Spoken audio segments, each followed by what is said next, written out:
everyone, Novels Wonderland here. Thank you all for the love and support you've shown me and the channel. Spreading Konoha conspiracy theories, Rasa did nothing wrong. Chapter 101 to 125, Chapter 101, Minato, join my Sunagakure. Old friend. I can only rely on you now. Danzo gritted his teeth and formed hand seals. Summoning Jutsu, Baku. The next moment an enormous figure appeared. It looked like a mammoth with an extremely long, thick trunk, long and razor-sharp tusks, and fur of an exceptionally vivid orange color, though the fur on its limbs was a shade lighter. The moment it appeared, it raised its trunk high. A terrifying suction force erupted. The Konoha shinobi around it, as well as the sand soldiers, were all affected. Rasa's brow twitched. You like to suck things in. Then I'll make sure you eat your fill. A thought flashed through Rasa's mind. At once, a huge amount of sand surged across the ground. The Baku did not even need to inhale it, the sand rushed toward its trunk on its own. It poured violently into the Baku's nostrils.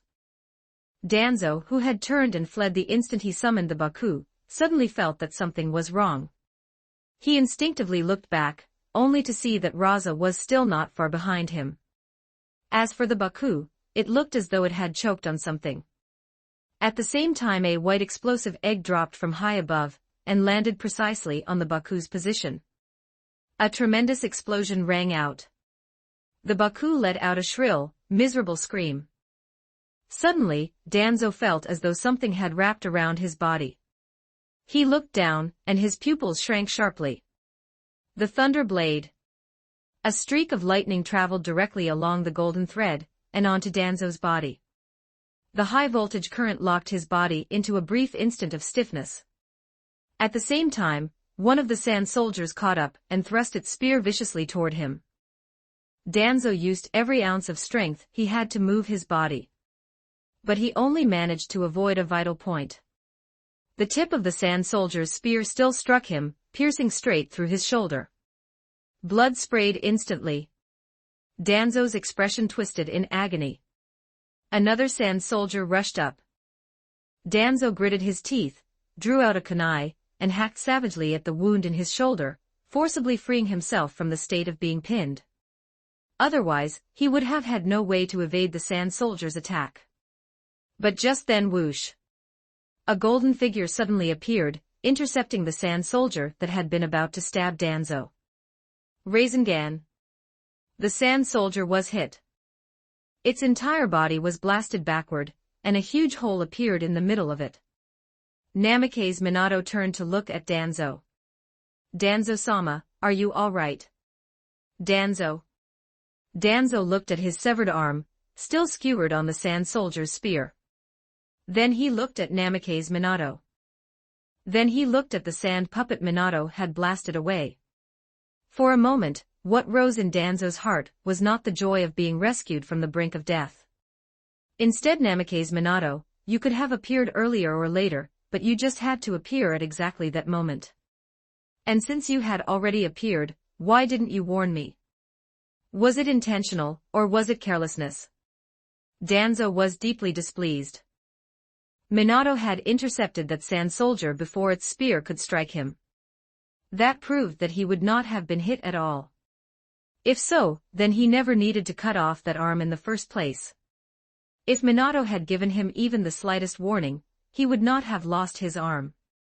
But Minato had not said a single word. Minato, Danzo suppressed himself for a long while, and in the end, all he could say were the words I'm fine. Rasa sized up the newly arrived Namikaze Minato. Short golden hair. A sunny, cheerful appearance. But Namikaze Minato's life could not truly be called sunny or cheerful. The first half of it had been good. But only the first half. He had grown up in Konoha. He had met his future wife when he was young. He had also been taken in as the disciple of one of the Sannin, Jiraiya, and gained the summoning contract of Mount Myaboku.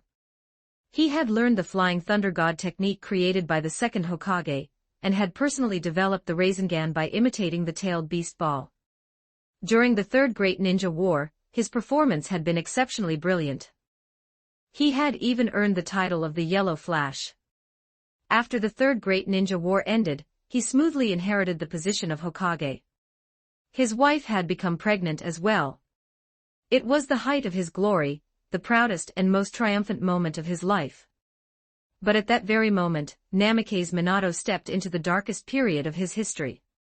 The Ninetales Rampage. The village suffered catastrophic damage. His wife died during childbirth. He himself died after forcibly using the dead demon-consuming seal. And the son he left behind went on to endure an extremely dark childhood in Konoha. While Rasa was observing Namikaze Minato, Minato was also observing Rasa. A trace of admiration surfaced in his eyes. Minato was well aware of Tsunagekyu's situation. Under such terrible circumstances, facing Kirigakure's relentless pressure, and even with Konoha standing at the side as a threat, Tsunagakure had still managed to endure without collapsing. Not only had it not collapsed, but on the battlefield it had now gained a tremendous advantage over Kirigakure. It had forced Kirigakure to ask Konoha for aid, and even for an alliance. Hiruzen had discussed that matter with Minato before. After all, what Kirigakure had brought out was very closely tied to Minato himself, and Hiruzen also trusted him. If one were to say that Tsunagakure's changes were merely due to Rasa's political skill and military arrangements, then the destruction of the Hongsen clan, along with the deaths of 4 of the 7 ninja swordsmen, proved Rasa's personal strength. He was absolutely not what the shinobi world had once said he was. Not the weakest Kazekage in history. Not the weakest among the 4th Kage. Even though, at present, there were only 2 4th Kage Rasa and the 4th Raikage. There had even been people before who said Rasa was inferior to Pakura, and that if Tsunagakure wanted a Kazekage, they might as well have made Pakura the 4th instead. But now, with his actions, Rasa had proven something to the entire shinobi world. He was the most suitable 4th Kazekage. He could save Tsunagakure. He was the strongest Kazekage in history. And among all the Kage of the 5 great shinobi villages, he could rank at the very top. Namikaze Minato, are you interested in joining my Tsunagakure? Minato's expression froze. Danzo's face beside him also stiffened. He stared suspiciously at Minato, and what he thought was, well now, Namikaze Minato. So you've been secretly colluding with other villages, have you? Otherwise, why would he invite you the moment he sees you? He certainly didn't say that to me. The Kazekage jests, Minato said. I am a shinobi of Konoha. I will remain in Konoha for my entire life. You truly won't consider it? Rasa pointed at Danzo and said, you just saved this old thing, yet he feels no gratitude toward you at all. There's even a trace of resentment in his eyes. If you return to Konoha, this old thing will definitely target you. You'd be better off joining my Tsunagakure. Minato raised a hand and refused. I could never betray Konoha. Is that so? What a pity. In that case, we'll settle it with our hands. Before Rasa had even finished speaking, 4 sand soldiers completely different from the ones before appeared. Sen soldiers appear. Chapter 102, Chapter 102, Rasa vs. Namikaze Minato. 1174 words. The sand soldiers charged fiercely toward Namikaze Minato and Danzo. Danzo's voice turned cold. Minato, kill him. Minato moved forward to meet the sand soldiers head-on. Just as he was about to make contact with them, whoosh. 2 kunai flew out, coming at Rasa from 2 different directions. At the same time, flying thunder god technique. Minato's figure vanished in an instant. The next moment, Minato appeared near Rasa. Holding a kunai in hand, Minato thrust toward Rasa. But right at that moment, shifting sand form. Rasa's body vanished instantly, and when he reappeared, he was already near the sand soldiers. And the sand soldiers were very close to Danzo. Rasa did not even look at Minato. He directly moved together with the sand soldiers toward Danzo. Danzo was immediately shocked. When Minato saw Rasa disappear, he froze for a moment. Then he heard Danzo's startled cry, and hurriedly turned back. Flying Thunder God technique. Minato used Flying Thunder God once more, arriving at Danzo's side to support him. Rasengan. He used the Rasengan to force the Sand Soldiers back. Minato looked at Rasa, his expression grave and vigilant. Danzo-sama, what kind of technique was that? I don't know, Danzo said, but it seems to be related to those sand puppets of his. Every time he moves instantly, he appears near one of those sand puppets. It's only slightly slower than your Flying Thunder God. Danzo continued, Minato, get me out of here first, then come back and kill him. I need treatment. Danzo hated Rasa to the core, but he still kept his rationality. Understood, Danzo-sama. Minato cast a deep look at Rasa. Flying Thunder God technique. One hand landed on Danzo's shoulder. The next moment, both of their figures vanished. A short while later, Minato returned. The first thing he did after returning was not attack Rasa instead, he looked toward Danzo's severed arm lying on the ground. But there was no way Rasa would give Minato a chance to take that arm away. The Thunder Blade. A powerful bolt of lightning fell and instantly blasted Danzo's arm into blackened charcoal. Minato frowned, looked at Rasa, and took a deep breath. Then, both of their figures vanished at the same time. Flying Thunder God technique.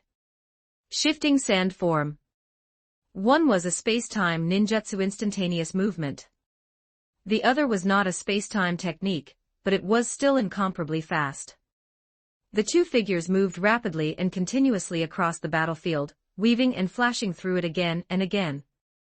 The Sunagakure shinobi brought by Rasa finally caught up. When they saw the battle between Rasa and Minato, their eyes widened involuntarily. They stared fixedly at it, but they simply could not see clearly. I can't see them at all. I can only make out afterimages. One streak of gold, one streak of red. They're too fast. A Sunagakure shinobi could not stop exclaiming in amazement. As expected of the yellow flash. As expected of the Flying Thunder God technique. No wonder he could suppress Kumogakure's fourth Raikage and Killer Bee by himself. But our Kazekage-sama is not inferior in the slightest. He looks a little slower, but Minato's kunai are fixed points. Kazekage-sama still has his sand soldier puppets, and those sand soldier puppets are absolutely not weak. Another Sunagakure shinobi asked nervously, who do you think will win? It must be Kazekage-sama. Kazekage-sama will definitely win. But Namake's Minato isn't weak either. Could Kazekage-sama be in danger? Should we help? A middle-aged shinobi stepped forward. Don't get close. With our strength, if we interfere in a battle like this, we'll only become a burden. We'll only distract Kazekage-sama, and turn into living targets for Namake's Minato. High in the sky, Yatagarasu flapped its wings continuously, looking somewhat anxious. Shifting sand form. Rasa dodged Minato's attack and appeared elsewhere. At the same time, a sand soldier beside him raised its spear and thrust toward Minato. But before the strike could land, Minato had already used Flying Thunder God to leave again. The two went back and forth. Rasa's attacks could not hit Minato. Minato's attacks were also unable to affect Rasa.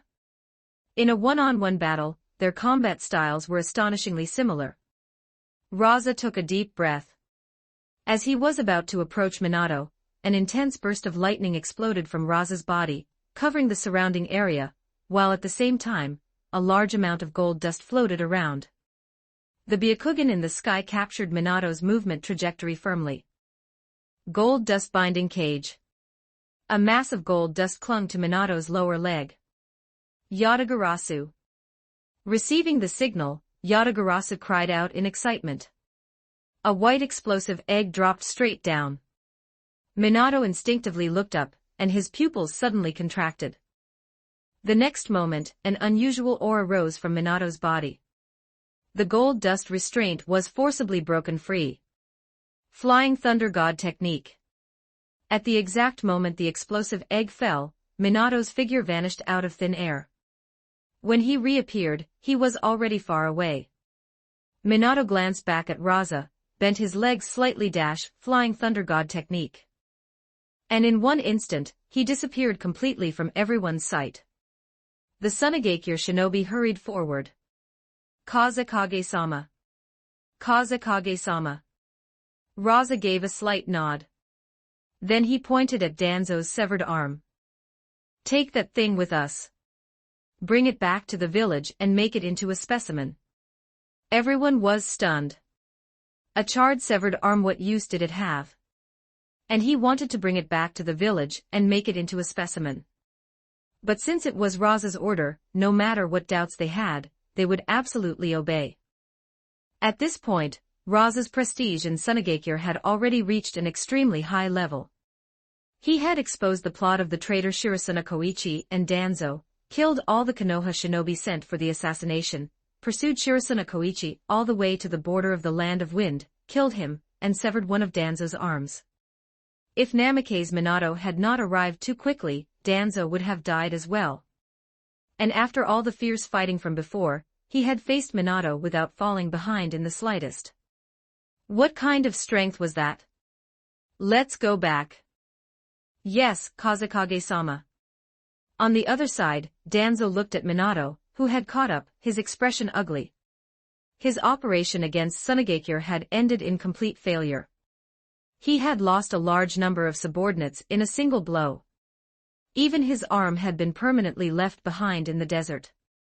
If Minato had come just a little faster.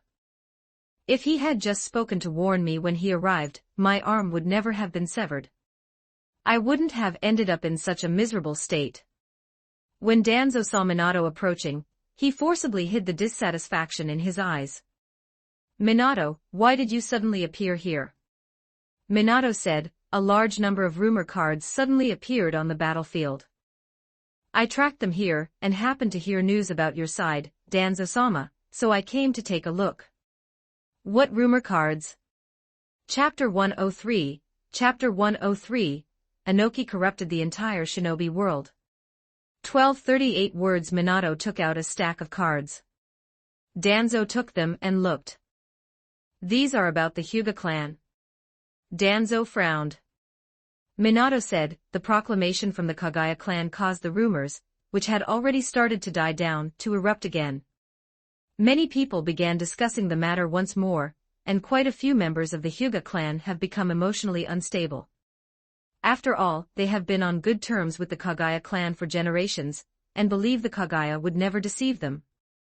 And right at that moment, these cards appeared. The moment they appeared, there were tens of thousands of them. They caused even more people to start discussing this matter, and have brought quite a bit of trouble to Konoha.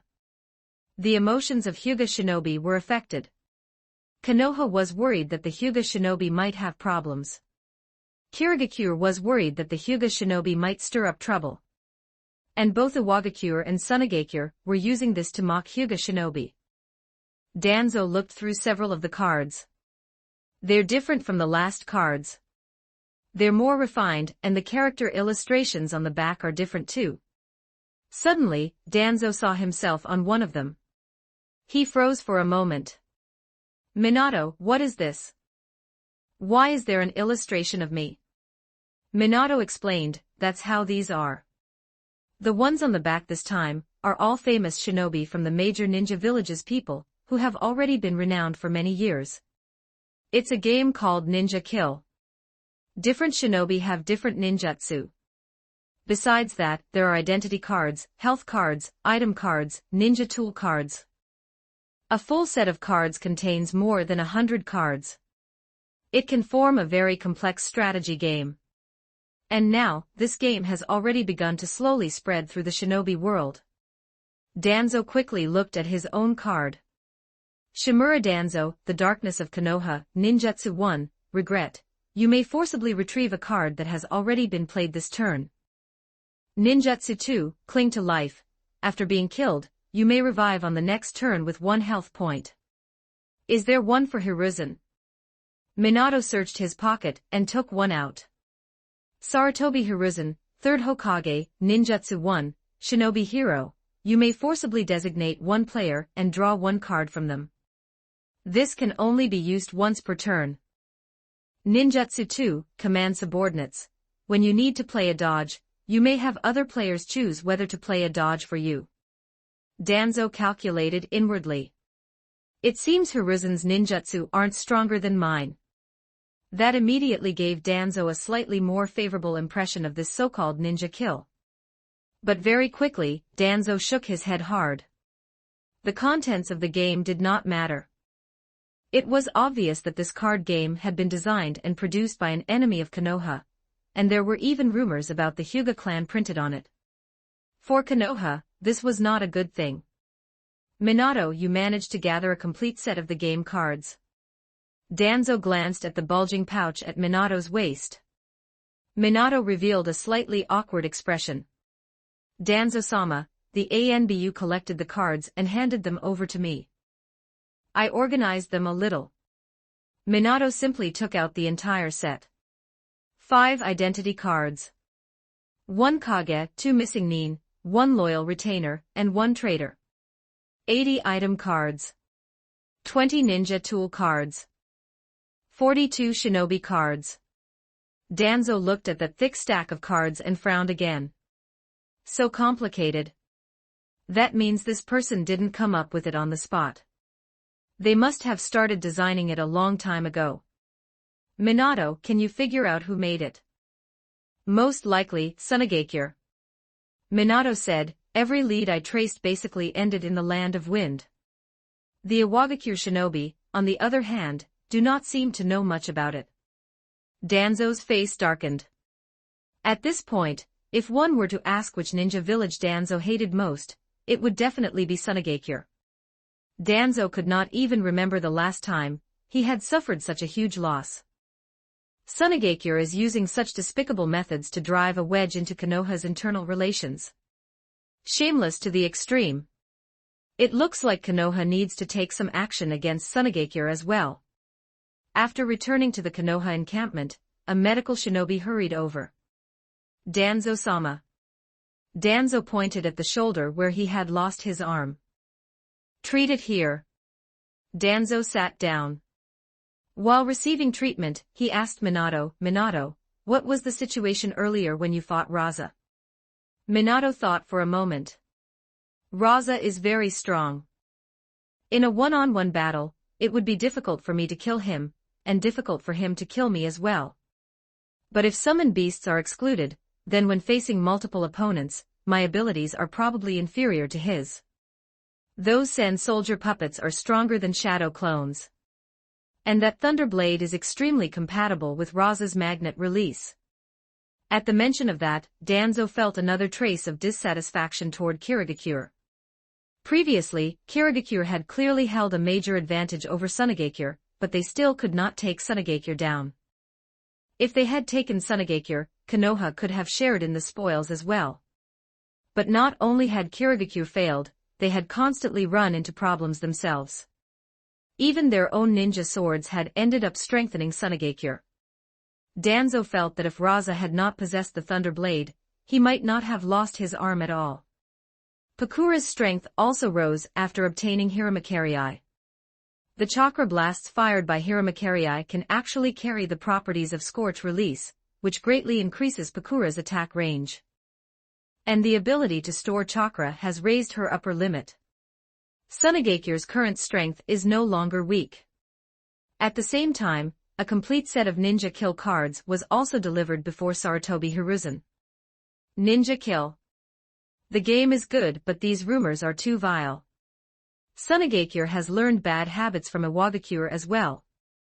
Iwagakure really did start a terrible trend.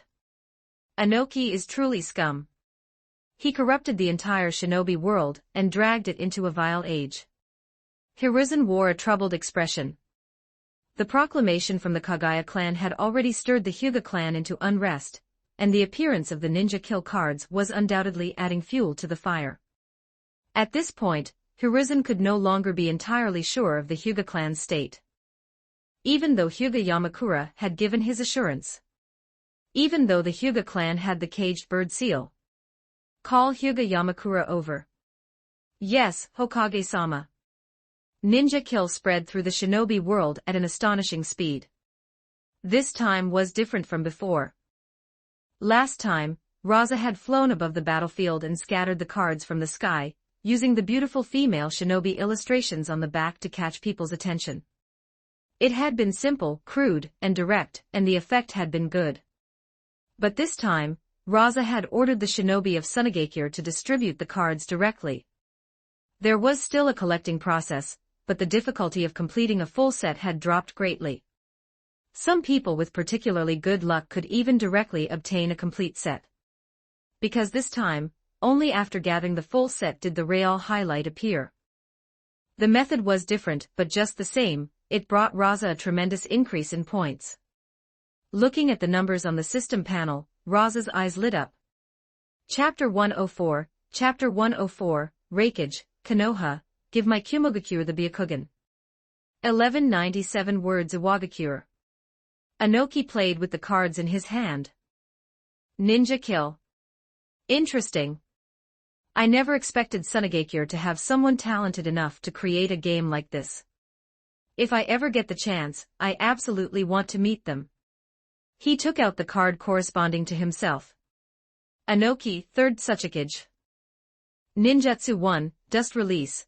When you use kill, you may make the opponent lose 2 health points, or force them to play 2 dodges. Ninjutsu 2, Levitation. You may nullify 1 attack you would otherwise receive. Still, why is it that among these shinobi cards, there are no younger generation people? They're all old-timers. An Iwagakure Anbu shinobi separately sorted out the shinobi cards from the set. Iwagakure had the 3 previous Tsuchikage, along with Rashi, Deidara, and others. Sunagakure had the 3 previous Kazekage, along with Chiyo, Ebizo, and others. Kirigakure had the 3 previous Mizukage, along with Genjiro and others.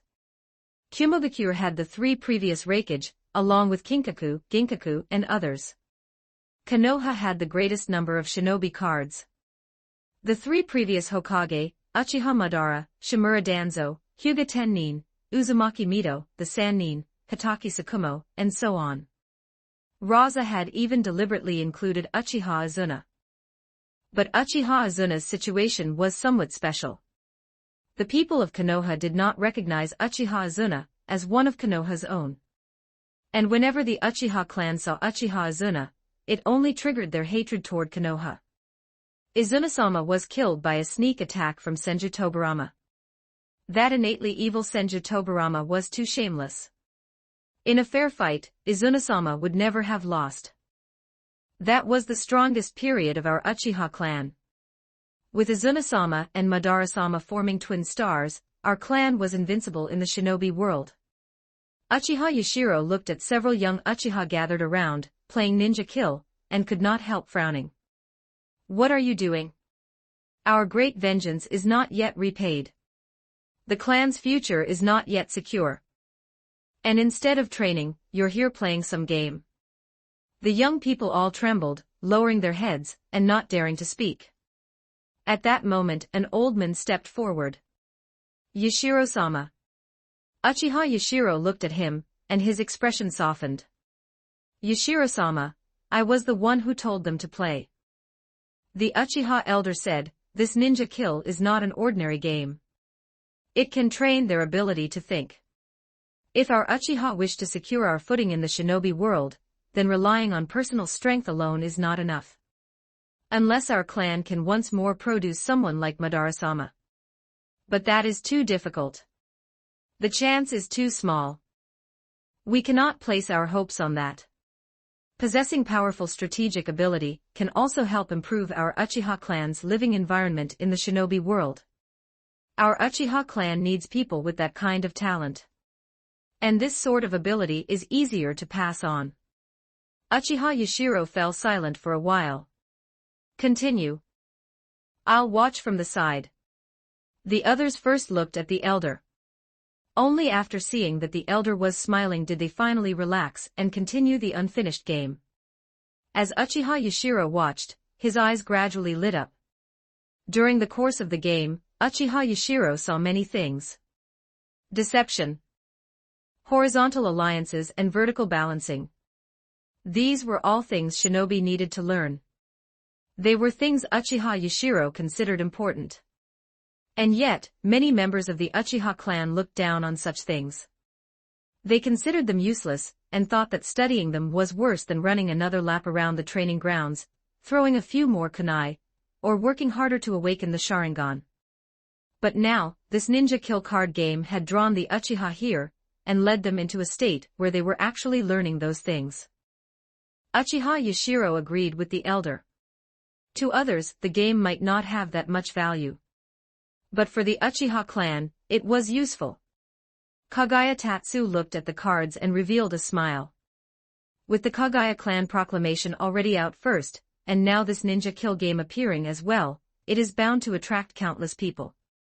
And if they see the cards, then they are certain to see the rumors printed on the front. The Hyuga clan should no longer be able to continue coexisting peacefully with Konoha, right? If the Hyuga clan defects from Konoha, that would also be a blow to Kirigakure. At the same time, I could win the Hyuga over to my side. With the strength of those three clans together, we could absolutely establish a new ninja village. Whether it is Konoha or Kirigakure, we would have the strength to contend against them. A trace of ambition appeared in Kagaya Tatsu's eyes. Kumogakure. The fourth Reikage drew his identity card Kage. Then he received 3 shinobi cards. In the next instant, his face darkened. My identity is Kage, but the shinobi cards I drew are Danzo, Rashi, and Hitaki Sakumo. Does that make any sense? No matter how you look at them, those 3 don't seem like they match the identity of Kage. Killer Bee quietly glanced at his own identity card, then covered it again. Bro, those are just the game rules. Hurry up and choose. We're all waiting on you. Seeing that Killer Bee was about to start rapping, the fourth Reikage hesitated for a moment and chose Danzo's card. A fierce card battle began immediately. Not long afterward kill. Damn it, I don't have dodge. The fourth Reikage looked at his emptied health points, tossed the shinobi card in his hand aside, and said, this Danzo is complete trash. He's useless. One more round. This time, the fourth Reikage drew his own father, the third Reikage. It was not until the sky had darkened that everyone finally stopped. The fourth Reikage looked at the person across from him. Reikage-sama. What do you think? If we demand the Byakugan from Konoha, will Konoha give it to us? C was stunned for a moment. Reikage-sama, you mean? The fourth Reikage said, Konoha can give the Byakugan to Kirigakure. Our Kumogakure is only stronger than Kirigakure, not weaker. If we demand the Byakugan from Konoha, they can't very well refuse, can they? Otherwise, that would be quite disrespectful to our Kumogakure. C thought for a while. Reikage-sama, under the current circumstances, it will probably be difficult. There must already be many in the Hyuga clan who are dissatisfied because of the rumors. If Konoha brings out the Byakugan at a time like this, it would only intensify that dissatisfaction. And these ninja kill cards have been a great success as a card game. They will interest not only shinobi like us but also ordinary people. These cards are undoubtedly a tremendous provocation to members of the Hyuga clan. I think we can wait. Wait and see how Konoha and the Hyuga clan deal with things, and what sort of reaction they produce after this public opinion explosion. At that time, if we proceed with our plan, it will go much more smoothly. The fourth Reikage nodded, then asked. Then what do you think the Hyuga clan's reaction will be? Chapter 105, Chapter 105, Hyuga and Kagaya, all ties severed. 1231 words. Just as the fourth Reikage asked that question, an intelligence shinobi quickly ran over. Reikage-sama. What is it? Everyone looked up. Konoha has made an announcement regarding the rumors about the Hyuga clan's Byakugan. What did they announce? The intelligence shinobi said, it was spoken personally by the Hyuga clan head, Hyuga Yamakura stated that Konoha selling out the Hyuga clan was a baseless accusation, and that there had been no Byakugan transaction whatsoever between Konoha and Kirigakure. He also said that because of the alliance between Konoha and Kirigakure, the Kagaya clan deliberately tried to drive a wedge between Konoha and the Hyuga clan, disregarding their many years of friendship and spreading rumors. And starting today, the Hyuga clan and the Kagaya clan are severing all ties. The moment those words fell, everyone's eyes widened. The Hyuga clan and the Kagaya clan, severing all ties. Haven't they had a relationship for over 100 years? C's eyes lit up. Reikage-sama, the matter of obtaining the Byakugan has become possible. C said, if the Hyuga clan has broken with the Kagaya clan, that means the Hyuga clan cannot leave Konoha. Konoha will then have absolute control over the Hyuga clan. In that case, if Kirigakure has already obtained the Byakugan, then as long as we place enough pressure on Konoha, Konoha will have no way to refuse our request. After all, if they can give it to Kirigakure, there is no reason they cannot give it to our Kumogakure. A Kumogakure shinobi raised a question. But what if Kirigakure really seized the Byakugan by themselves? C shook his head. Even if they seized it, they still needed the chance to do so. Konoha has so many shinobi, while the Hyuga main family has so few members. Under what circumstances would there be any need to send a Hyuga main family member to the battlefield? That simply would not have been necessary. It was an unnecessary thing to do, yet Konoha still did it. So what was their purpose? Wasn't it to create an opportunity for Kirigakure? The fourth Reikage's voice sank. In that case, see, I'll leave the relevant plan to you.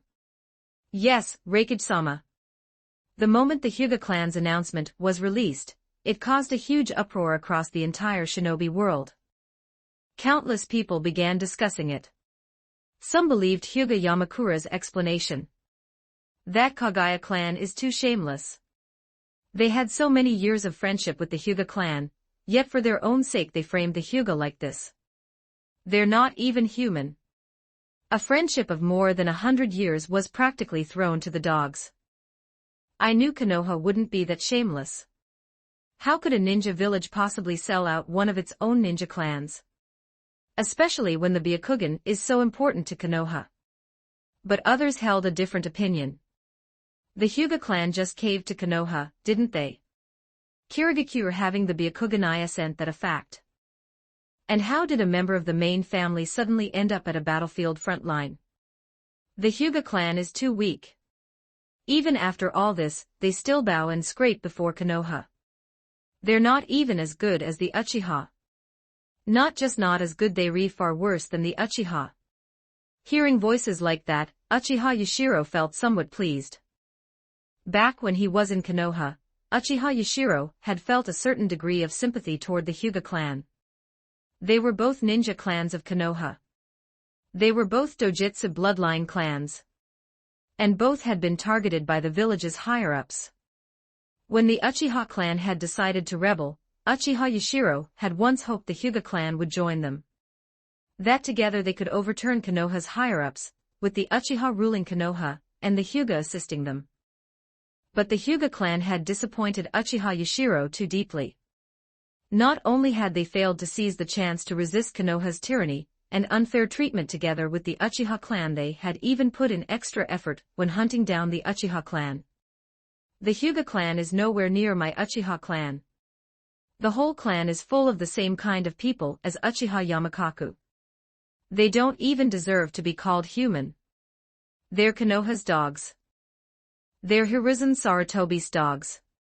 The facts are right in front of them, yet they're still this weak. They'd be better off dead. Uchiha Yashiro snorted inwardly.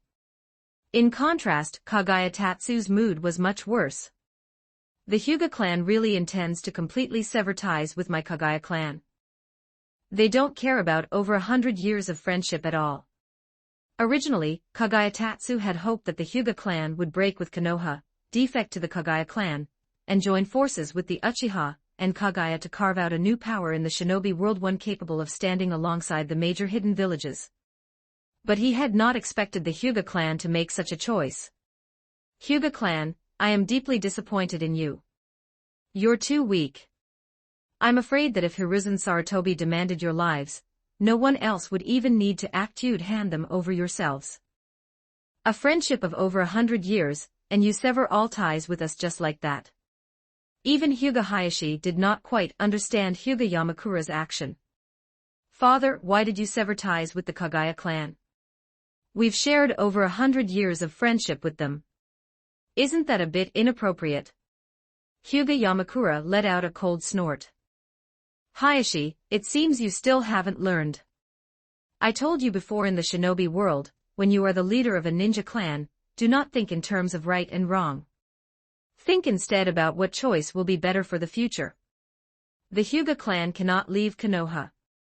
The Kagaya clan's proclamation, along with the appearance of the ninja kill cards, stirred the clan's emotions once again. At a time like this, we had to do something to stabilize the clan's situation. And yes, it is true that our relationship with the Kagaya clan has been good. But they and we are still two separate ninja clans. And before this, we even belonged to two different hidden villages. Friendship is friendship, but our interests are different. The Kagaya clan's proclamation was clearly an attempt to drive a wedge between the Hyuga clan and Konoha. It was the Kagaya clan who cast aside friendship first. We merely responded in kind. If they can do such a thing, why can't we? If that's the case, then that would be too unfair. And if so, what use is such friendship? Hyuga Hayashi frowned. But what if the matter of the village selling out our Hyuga clan, and giving the Byakugan to Kirigakure is actually true? Absolutely impossible. Hyuga Yamakura said, Hokage-sama would never do such a thing. Hyuga Hayashi said no more. Sunagakure, Kazekage Building. Rasa glanced at the intelligence report in his hand, and one brow rose slightly. I didn't expect Hyuga Yamakura to make such a decision. That really is beyond my expectations. If that's the case, then the relationship between the Hyuga clan and Konoha will stabilize. It will be difficult for them to rebel like the Uchiha. Hiruzen Sarutobi will also trust the Hyuga clan even more. But it still gave me enough points. Rasa looked toward the system panel. 30 consecutive draws, begin. Chapter 106, Chapter 106, the second 30-11-40 words at Rasa's thought, an invisible roulette wheel began to spin. Congratulations, host. You have obtained an F-rank item, 1 tael of gold. Congratulations, host. You have obtained a B-rank item, Ninjutsu Scroll, Wind Release, Vacuum Serial Waves. Congratulations, host. You have obtained a B-rank item, Verbal Clash Point Exchange Card. Congratulations, host. You have triggered the pity reward and obtained an A-rank item, Summoning Beast Card, Powerful Support Type. Rasa looked at the 3 rewards he had drawn, aside from the gold. One was a Wind Release Ninjutsu Scroll, another one of Danzo's techniques. Vacuum Serial Waves is an upgraded version of Vacuum Wave, Rasa murmured. With a single set of hand seals, it unleashes multiple vacuum blades at once. Its destructive power and attack range are both much greater. In close combat, using something like this suddenly would threaten every opponent nearby. Rasa put the scroll away. But even Vacuum Serial Waves is only ranked B. That proves the range covered by B-rank rewards is still pretty broad. His gaze shifted to the second item. Verbal Clash Point Exchange Card. Verbal Clash Point Exchange Card. Several shinobi will be randomly selected. The host may choose one and engage in a verbal clash with them, including but not limited to mockery, ridicule, sarcasm, and other unfriendly exchanges, in order to obtain emotional value. Emotional value can be exchanged for draw points at a 1-to-1 ratio. Each verbal clash point exchange card has a maximum emotional value cap of 2,000. Rasa's eyes lit up slightly. This looks very useful. The moment Hyuga Yamaki had revealed his stance, Rasa had known that trying to stir conflict within the Hyuga clan would be difficult from now on. And if the clan could no longer be shaken, then fewer and fewer people would continue discussing the rumors. Even if they still played Ninja Kill, they would barely pay attention to the text on the front of the cards anymore. Which meant the speed at which Rasa gained points would slow down considerably. But now that he had obtained this verbal clash point exchange card, things were different. As long as he could engage someone in the shinobi world in friendly conversation, and provoke their emotions, he could gain emotional value. And emotional value could be directly exchanged into points. And the cap is a full 2,000 points. The only question is, which shinobi will it select? Rasa turned to the third item. Summoning Beast card, powerful support type. A powerful support type summoning beast will appear at random. After subduing it, the user may forcibly sign a contract with it. The value of a summoning beast speaks for itself. Yatagarasu already proved that much. The first time Yatagarasu acted, it directly caused Kirigakure over 1,000 casualties. Without Yatagarasu, dealing with the Hongsha clan would never have been that easy. I would have had to send Anbu into action. And some of them might even have escaped. After finishing today's paperwork, Rasa left the Kazekage building. By the time he reappeared, he was already outside the village. Far above, Yatagarasu hovered in the sky. Rasa took out the summoning beast card. The next moment, white light flashed across the card. Then an enormous figure burst out of it in an instant. A giant lizard. A grotesque-looking one at that. Its entire body was brownish-green, and it moved on four nimble legs. Its bulging eyes rolled around constantly. On its back were two tiny wings, though they looked far too small to support such a massive body in flight. Its long tail ended in something resembling a snake's head. Rasa narrowed his eyes. A chameleon. One of Pain's summons again, huh? Its main ability is camouflage and invisibility. It can swallow a person and render even the one inside its stomach invisible. The chameleon noticed Rasa the moment it appeared. But unlike Yatagarasu back then, its reaction was completely different. Yatagarasu had attacked him head-on with savage force. The chameleon, however, instantly turned invisible. Its giant body vanished from ordinary sight. Its effect was extremely similar to the Moonlight Clan's transparency release. Byakugan. But under the penetrating vision of the Byakugan, the chameleon's body could not hide completely. Rasa remembered that in the original story, even its presence had been detected by Shima. But that doesn't mean it has no value. There are still very few shinobi with Byakugan. And there are even fewer with sensory ability on Shima's level. So even in Sunagekyure's hands, the chameleon will still be tremendously useful. The chameleon stared at Rasa and cautiously shifted its body, inch by inch. It slowly circled around to his side. Rasa raised a brow. From the look of it, you still want to attack me. Without hesitation, Rasa formed hand seals. Magnet release, gold dust billowing waves. At once the surrounding sand surged upward, rushing from all directions toward the chameleon's location. The chameleon's entire body was swallowed by sand. Before it could react, even more sand came pouring in. Layer upon layer. Wave after wave. It buried the creature completely. Only then did the chameleon begin to struggle. But it was already too late. An overwhelming mass of sand pressed down with crushing weight, so heavy the chameleon could not even lift its waist. Magnet release, gold dust imperial funeral. An invisible force descended upon the gold dust. In the next instant, it contracted violently. Terrifying pressure squeezed in from all directions, crushing the chameleon. The ground fell silent. Just like when he had subdued Yatagarasu. Compared to last time, this battle was much easier. Partly because the chameleon was weaker than Yatagarasu. One was a powerful support type. The other was a powerful combat type. And partly because Rasa himself had grown stronger since then.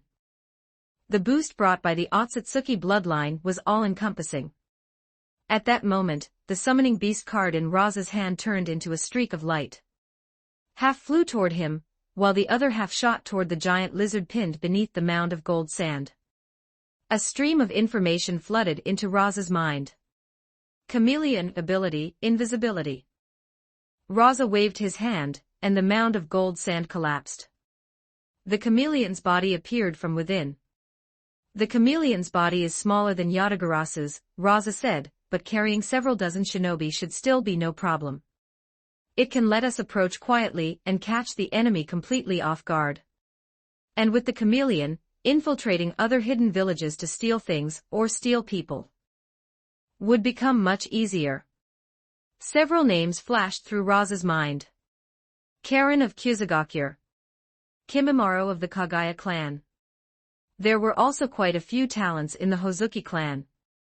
One step at a time. For now, let's see which shinobi this verbal clash point exchange card will select. Chapter 107, Chapter 107, Rasa, I choose Danzo. 1207 words in the next instant, numerous names appeared out of thin air on the verbal clash point exchange card. Hozuki Mangetsu. Sarutobi Asuma. Shimura Danzo. Rasa's gaze landed on Shimura Danzo's name immediately. For now, he had no real connection to Rashi, Hozuki Mangetsu, Sarutobi Asuma, or Killer Bee. As for Chiyo, Rasa still needed her to fight for Sunagakure. If he used a verbal clash against Chiyo, wouldn't that only reduce the chances of her returning to the battlefield for the village? Only Danzo remained. As one of Konoha's elders, he was Rasa's enemy beyond any doubt. And not long ago, the two of them had just crossed hands. More importantly, Rasa knew quite a lot about Danzo. Some things, even Hiruzen Sarutobi himself did not know. Rasa made his decision. I choose Shimura Danzo. At once, all the other names vanished. Danzo's name sank into the verbal clash point exchange card, and the card itself became a streak of light. It disappeared in a flash. When it appeared again, it was already in Konoha. Danzo was currently lying on a bed in the medical department, recovering from surgery. Suddenly that streak of light entered his body. Yet neither Danzo nor the medical ninja attending him could see it. On the way back to his residence, Rasa pondered how exactly he should engage Danzo in a verbal clash. Cursing at him face to face was obviously impossible. Of the 6 candidates, aside from Chiyo, face-to-face verbal sparring with any of them was unrealistic. Lord Husband. The moment he pushed open the door, Karura came forward to greet him. It was easy to see that compared to before, her complexion had improved dramatically. Now that Temari and Kankuro were sent to Yashimara's place during the day, Karura had much more free time. After finishing the household chores, she even had time left for recovery training as a shinobi. Judging by the look of her, she had only recently finished training. Where are Temari and Kankuro? Yashimaru hasn't brought them back yet. Rasa nodded and said with a smile, looks like I made the right decision. This way they have playmates, they won't be bored, and they can learn things too. And you won't be as exhausted, Karura. It really is much easier, Karura said. Then she hesitated for a moment. Lord Husband, isn't it a little too early for Temari and Kankuro to start shinobi training already? Rasa replied, Yashimaru knows his limits. I've checked on them a few times before. His arrangements are quite good. There's no issue of overtraining. And the atmosphere there is developing in exactly the direction I wanted. In the future, those children will all become Temari and Kankuro's capable subordinates. Then Rasa seemed to think of something. By the way, Karura, has Yashimaru complained to you about anything? Karura shook her head. Lord Husband, did something happen with him? Rasa smiled faintly. Yashimaru has applied to me more than once to go to the front lines. He probably thinks the work I gave him now is too boring. But in truth, this work suits him. In this role, he can contribute even more to the village. Near dusk, Yashimaru returned with Temari and Kankuro. Temari threw herself straight at Rasa. She hugged his leg tightly and looked up at him with shining eyes. "Father, I got first place in the competition today." "Well done." Rasa smiled and rubbed her head. Then he took out a packet of candy and handed it to her. "Thank you, father." Temari hurriedly opened it, took one piece, and popped it into her mouth. Sweetness spread instantly, and her eyes narrowed in delight. A tiny figure beside her tugged at her clothes. Temari glanced at Kankuro, rummaged around in the bag for a moment, and then stuffed a small piece into his mouth too. Yoshimaru stepped forward and gave Rasa his report. A small group centered around Temari had basically taken shape. Yoshimaru's guidance had been one factor. But more importantly, Temari herself had performed very well. She had a strong personality. Within just a few days of arriving, she had beaten every child around her, some even older than she was. Except for Uchiha Izumi, none of them were stronger than Temari. Izumi was older after all, and her own talent was not weak either. But she understood how to advance and how to retreat. She would never fight Temari for the position of leader. First, because Izumi had been soft-natured from birth. Second, because she knew her own circumstances. She was Sunagakyo's prisoner. A girl whose village no longer existed. If she wanted Sunagakyo's recognition, if she truly wanted to become part of Sunagakyo, then she had to be sensible. Only then could she survive.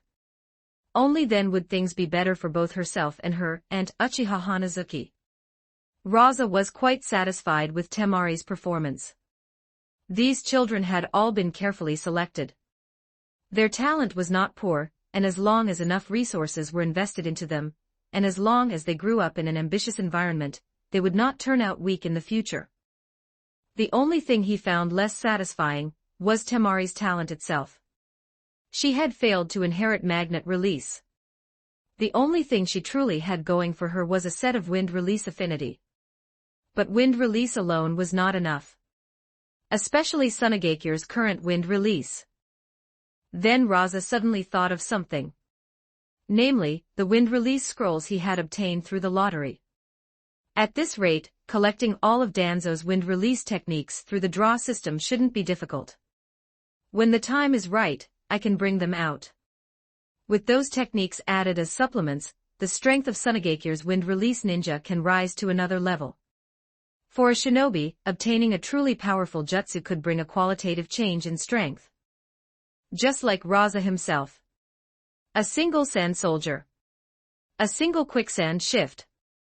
Those two techniques alone had increased his combat strength by an unknown amount. But even acquiring techniques that were not quite so overwhelming could still improve one's ability. The more jutsu a ninja knew, the harder it was for an opponent to guard against them. Not long after dinner, Temari and Kankuro both fell asleep. Rasa had just bathed and entered the room when he saw Karura looking at him, her cheeks flushed red. "Lord husband." Rasa lay down. A warm body quickly pressed close to him. Outside, the wind blew. Something struck the ground with soft pattering sounds. Some time later, Karura drifted into deep sleep. Rasa, however, remained half-reclined against the headboard. Making Danzo's emotions fluctuate is actually simple. As long as I spread the truth of how his latest plan failed, Danzo will absolutely be provoked once he learns of it. But what should I use as the medium? A card isn't big enough. I need something larger. How about starting a newspaper? Besides news, it could also include a few interesting short stories to attract readers. It wouldn't just be useful this one time. It would also help spread rumors in the future. The more Rasa thought about it, the more feasible the idea seemed. Chapter 108, Chapter 108, The Kuga Ninja Scrolls. 12:37 words early the next morning, Rasa went to find Chiyo. For one thing, Chiyo was highly capable, whether in terms of combat strength or other areas. For another, Sunagakyo truly lacked manpower at the moment. More often than not, one person was doing the work of two. Only Chiyo remained in a half-retired state, with plenty of free time on her hands. So Rasa felt that the capable ought to work more. Kazekage-sama. Chiyo-senpai, I need a puppet. It has to be capable of large-scale printing, and the text on it needs to be changeable. Roughly once a week. A daily newspaper, Rasa felt, was unrealistic in the current circumstances. There simply was not enough content to fill it. A monthly publication, on the other hand, would be too slow. A weekly paper was the most suitable compromise. What are you planning to do with something like that, Kazekage-sama? Fight a war of public opinion. Rasa said, I'm sure you've already seen the results of the last 2 card campaigns.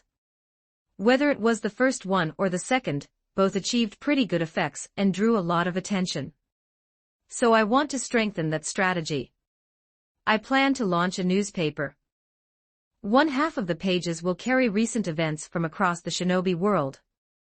The other half will serialize stories. Chiyo thought for a while.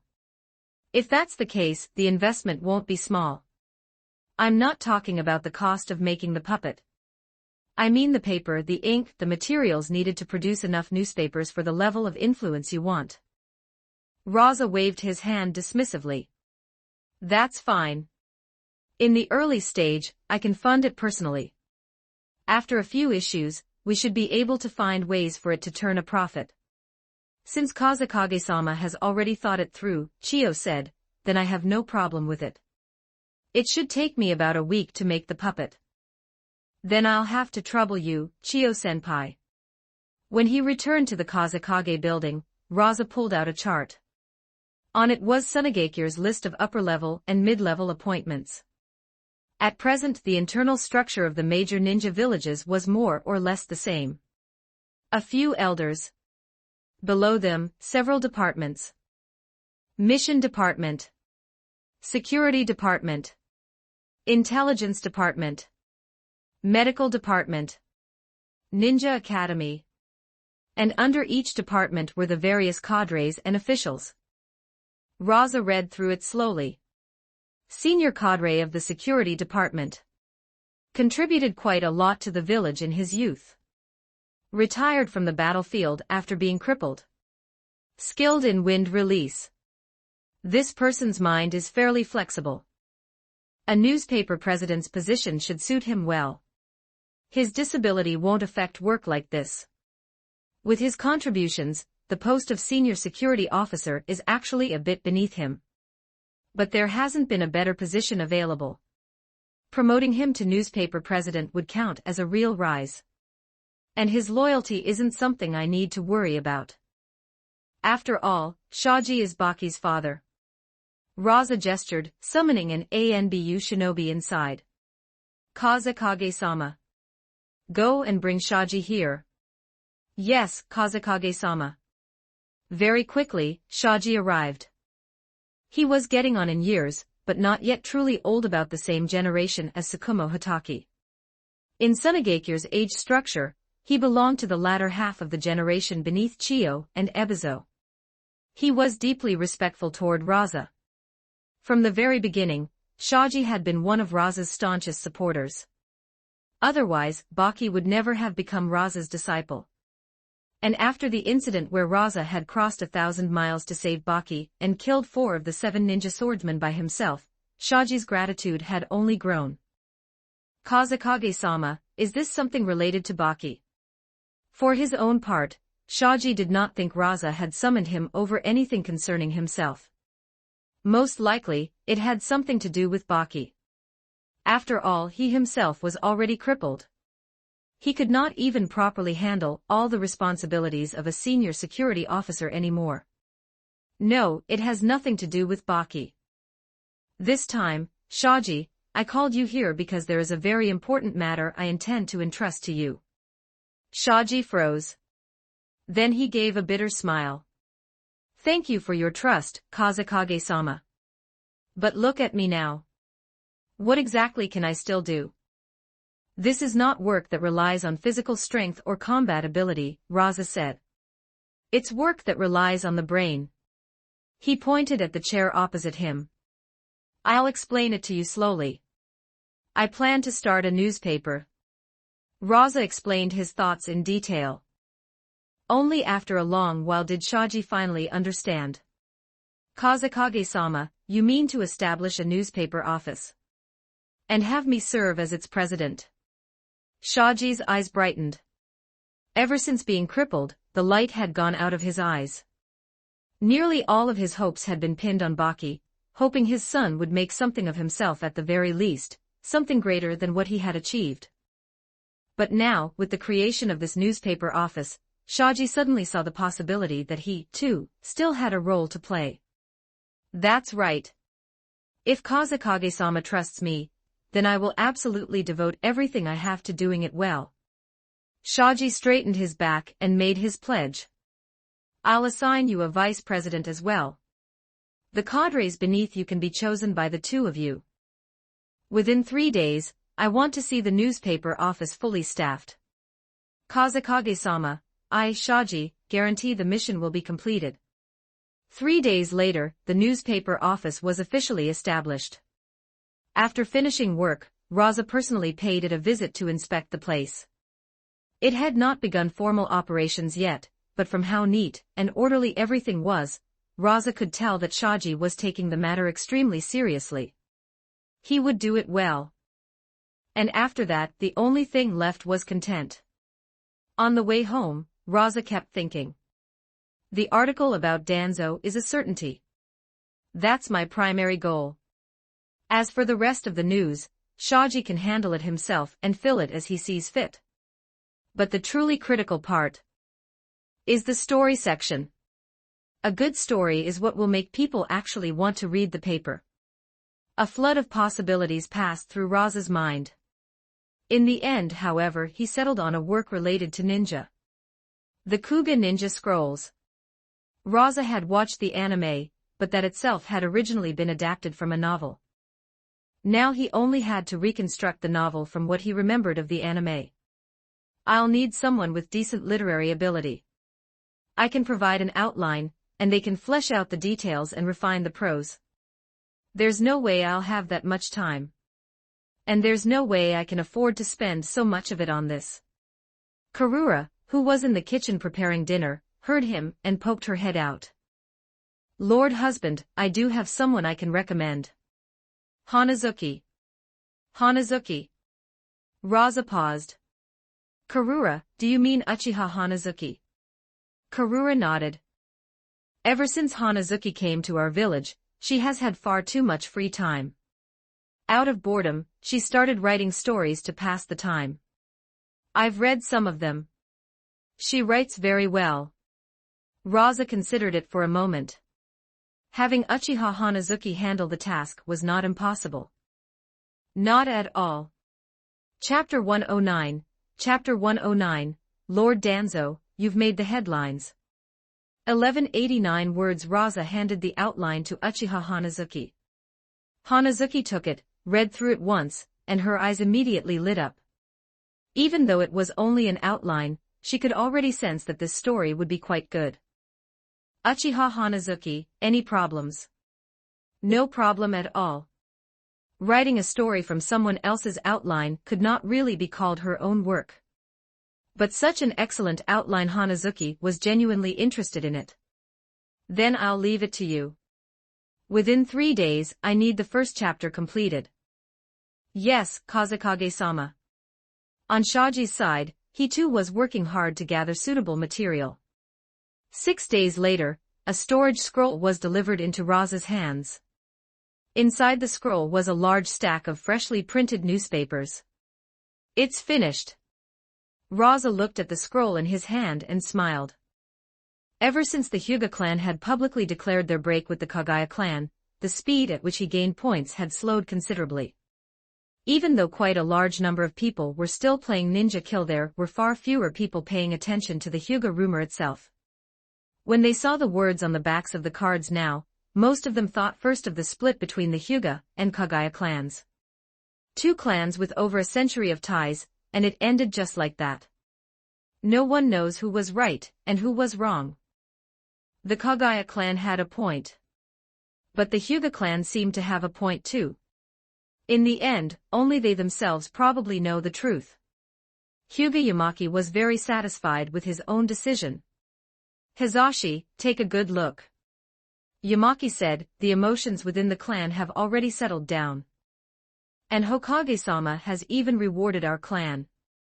The Hyuga clan is better off now than before. This is what I told you, don't focus on right and wrong. Focus on gain and loss. If a choice benefits the Hyuga clan more, then that is the choice we should make. If the Hyuga had rebelled, would we still be living such good days now? Look at the Uchiha. What state are they in now? Scattered in defeat.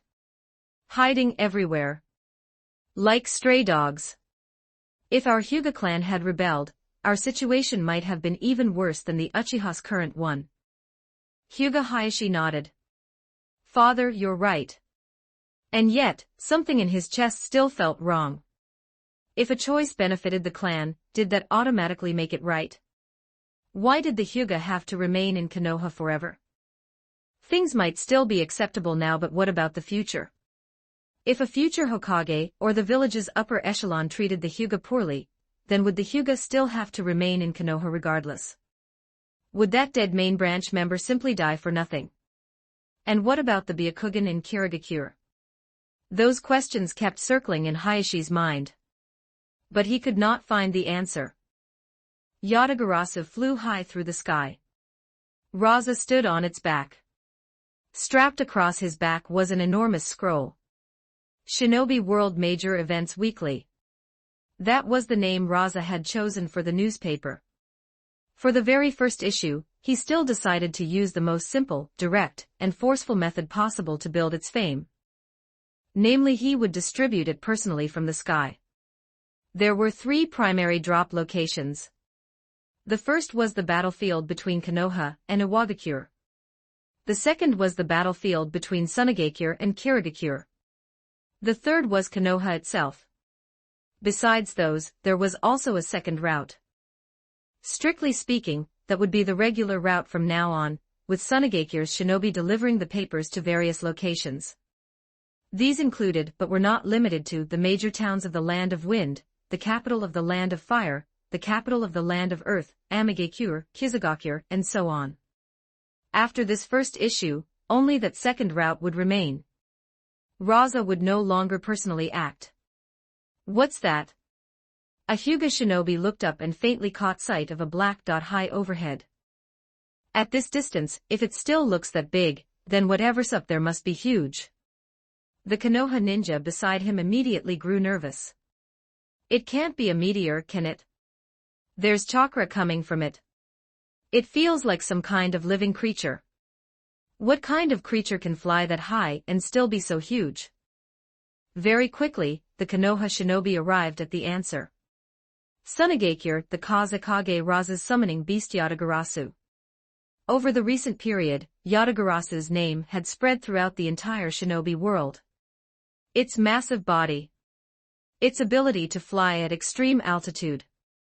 Its explosive egg bombardment. Countless people coveted such a summon. Some even believed Yatagarasu's value exceeded that of the Sannin summons. And the Sannin summons were already among the highest level existences in the world. But still they could not fly. The ability to fly was simply too special. In the entire shinobi world, the number of shinobi capable of flight could be counted on one hand. So that's Rasa. The Konoha shinobi's expression changed. What does Rasa want? Is he here to ambush us? Not a single Konoha shinobi would naively assume Yatagarasu had appeared just for show. Not when Sunagakure and Konoha were still enemies. I know I shouldn't say this, but I still can't understand why Hokage-sama made an alliance with Kirigakure. It clearly does Konoha no good. Rasa glanced down below. This should be enough. This is the spot. Then he opened the storage scroll. A huge number of newspapers appeared. Each one had been folded and placed inside a padded outer wrap to ensure that even after falling from great height, they would not burst apart and ruin the reading experience. What's that? It's coming down. There's a whole swarm of them. Could they be rumor cards again? Konoha's ninja hated rumor cards with a passion. It was exactly like this with Iwagakure before. They dropped rumor cards from high altitude. If it weren't for those rumor cards, the Uchiha rebellion might never have happened. Konoha's situation would be much better now. No matter how much they hated or resented the Uchiha, Konoha ninja would never deny their strength. The Uchiha rebellion had not only removed a powerful force from Konoha, it had also, before their defection, killed many Konoha shinobi and caused substantial casualties. So Rasa already copied Tsunagekyure's ninja kill cards to sow discord between the Hyuga clan and Konoha, and now he's even copied Iwagakure's high-altitude airdrop method too. That's shameless. It's all Iwagakure's fault. But when the things finally landed, none of them could resist taking a look before destroying them. Whether it was the Kunoichi cards or the ninja kill cards, quite a few people in Konoha liked reading and playing with them. What they hated were the rumors printed on them. These aren't cards. It's the Shinobi World Major Events Weekly. There are so many words on it. It's all about the recent events of the Shinobi world. And the most eye-catching article is about Lord Danzo. Hurry up and see what it says about Lord Danzo. Chapter 110, Rasa, you've gone too far. 1155 words, Shimura Danzo colluded with Shirosha Koichi of Tsunagekyure, and dispatched 12 Konoha shinobi to infiltrate Tsunagekyure, on an assassination mission. The mission failed, and all 12 Konoha shinobi were annihilated. The fourth Kazekage, Rasa, flew into a rage and personally pursued them. Shirosha Koichi and Shimura Danzo joined forces with several dozen Konoha shinobi to resist, but were utterly outmatched and easily crushed. Shirosha Koichi, dead. Shimura Danzo abandoned several dozen Konoha comrades and fled alone in a sorry state, like a stray dog, but still failed to escape. Afterward, he was only able to survive thanks to Namikaze Minato's timely rescue, though he lost an arm. Tsunagekyure casualties in this battle, 0. Konoha casualties in this battle, 46. The Konoha shinobi gathered around the paper fell silent at once. The things written in this newspaper, are they real? Lord Danzo planned an operation targeting Tsunagekyure, but not only did he fail completely, he didn't even inflict half a casualty, yet Konoha lost that many shinobi for nothing. To be honest, if it's true, then this operation was a complete disaster. As one of the village elders, how could Lord Danzo come up with such a disastrous plan? One Konoha shinobi said, I heard Lord Danzo used to be in charge of an organization called Root, but not long ago Hokage-sama stripped him of that position, and handed it over to Homura Mitokado-sama. Maybe Lord Danzo is simply incompetent. That would explain why Hokage-sama removed him. Another Konoha shinobi said, if that's the case, then it makes sense. Lord Danzo was removed from his former position because he lacked ability, but he couldn't accept it, so he tried to carry out this kind of mission to win merit. In the end, his ability wasn't enough, the plan collapsed completely, and the village lost that many shinobi for nothing. Lord Danzo is too incompetent. You don't fear a bad person. You fear an idiot having a clever idea. If he personally selected those several dozen ninja, then they must have been village elites. On the battlefield, they would definitely have performed extremely well. But because Lord Danzo wanted to gain credit, they lost their lives. Both he and Hokage-sama were Tobirama-sama's disciples, but Danzo is nowhere near Hokage-sama. Maybe that's exactly why Hokage-sama became Hokage. The Konoha shinobi had not yet verified the truth of the report. But they felt that if Tsunagekyure dared to print it so openly, then the overall facts were probably not far off. Even if there were discrepancies, they would only be in the details. The incident itself could not be fake. Danzo's prestige in Konoha had never been particularly high to begin with. He operated in the shadows year-round. Some younger shinobi did not even know who he was.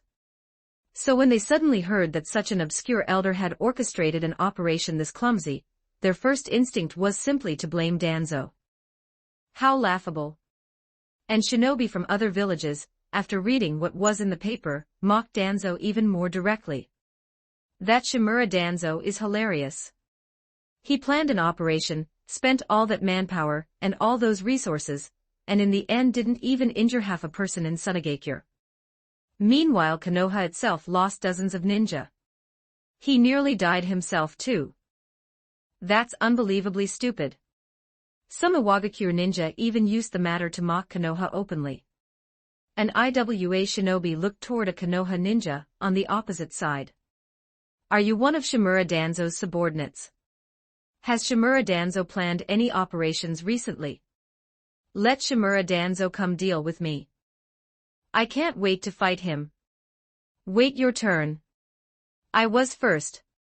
The Konoha shinobi were furious, but they had no way to refute it. Even the ninja of Kirigakure could not help mocking the matter in their hearts. It was only because they presently needed Konoha's help that they dared not show it in public. But when no Konoha people were around, they no longer had to be so careful. That Shimura Danzo is too useless. With a Sunagakure elder like Shirosha Koichi betraying Sunagakure for him, he still managed to fail this badly. He's not even human. What a waste. If Kirigakure had gotten Shirosha Koichi instead, we would have killed at least dozens of Sunagakure elite ninja. When Inoki saw the headline in the newspaper, he raised a brow. So after not crossing hands for all these years, Danzo has become this useless. With conditions that favorable, he still failed that completely. That's truly unprecedented. And this man still covets the Hokage position. I really don't know where his confidence comes from. Inoki shook his head. Danzo himself did not interest him that much. In Inoki's eyes, there was only one true opponent on the current battlefield, Hiruzen Sarutobi. But that Rasa does have a flexible mind. First he copied the little cards and even designed a game like Ninja Kill. The game itself is pretty good, though he made me far too weak. My win rate as a Kage is absurdly low. Ridiculous. There's no way I'm that weak. And now he's directly created something like the Shinobi World Major Events Weekly. The content is rich enough to attract plenty of readers. And Rasa's ambitions aren't small either. Calling it a weekly means he intends to release one every single week. In the future, this thing's influence across the Shinobi world definitely won't be small. Inoki sensed that keenly. Tsuchikage-sama, should Iwagakure also create something similar, the elder opposite him suggested. Inoki hesitated for a moment. Let's watch the situation first. The required investment won't be small, so there's no need to rush. We're at a critical phase in the war right now. Iwagakure must devote all its energy to crushing Konoha. Once Konoha falls, Iwagakure will gain tremendous benefits. The title of #1 hidden village will belong to none other than us. Aburame Ryoma heard the surrounding Konoha shinobi discussing the matter. As Danzo's most trusted subordinate, fiercely loyal to him, how could he possibly endure such talk? Rage surged up instantly. He cursed inwardly. You people understand nothing. Lord Danzo's greatness is beyond your comprehension. If this mission failed, then Lord Danzo must have fallen into Rasa's trap. Lord Danzo has sacrificed far too much for Konoha. His contributions to the village are in no way less than Hokage-sama's. And on top of that, Lord Danzo is willing to remain in the darkness, yielding all glory to Hokage-sama while bearing solitude himself. Who else possesses that kind of breadth of spirit? Lord Danzo is even greater than Hokage-sama. Aburame Ryoma desperately wanted to rush up to those Konoha shinobi and refute them to their faces. But he still restrained himself. At last, news of the Shinobi World Major Events Weekly was delivered into Danzo's hands. The instant he saw the words of the headline, his expression changed dramatically. Rasa, you little brat, you've gone too far. Chapter 111, Danzo, I know you're in a hurry. 1271 words. Rasa noticed Danzo's emotion value rising at a remarkable speed, and a smile immediately tugged at his lips. It looks like Danzo has already gotten wind of the Ninja World Weekly. My assumption was correct. Using a newspaper like this to mock and provoke him definitely counts as hostile interaction. It was bound to generate a huge amount of negative emotion from Danzo. And this is only the beginning. Getting 2,000 emotion points won't be difficult. With 2,000 emotion points, I can exchange them for 2,000 lottery points. And with Ebizo continuing to push the Hyuga rumor on his side, even if the points come in a little slowly, there will still be a steady stream of income. It shouldn't take long before I reach 3,000 points. And then, the third 30 pull. Rasa beat its wings rapidly, carrying Rasa away at high speed, until his figure soon vanished from the skies above the capital of the land of Earth. Danzo hurled the cup in his hand to the ground with savage force. It shattered instantly into countless shards. This is too much. This is going too far. Danzo's face had gone pale with fury. The headline on that newspaper was far too eye-catching. The moment anyone got their hands on it, the first thing they would see was that front-page story. The failure of his operation had already left him miserable. The pain of losing an arm had already left him seething. Danzo already hated Rasa to the bone. But now, with the appearance of the newspaper, he felt even worse. The news of his failed operation would spread throughout the entire ninja world. The land of fire. The land of earth. The land of wind. The land of water. The land of lightning. Even the smaller countries and minor ninja villages would know. All of them would know, clearly and thoroughly, just how badly he had failed. He would become a laughingstock for the entire ninja world. Rasa, you little bastard, shameless. To create something like this just to discuss people never before, not once in the entire history of the ninja world, has anyone done anything like this.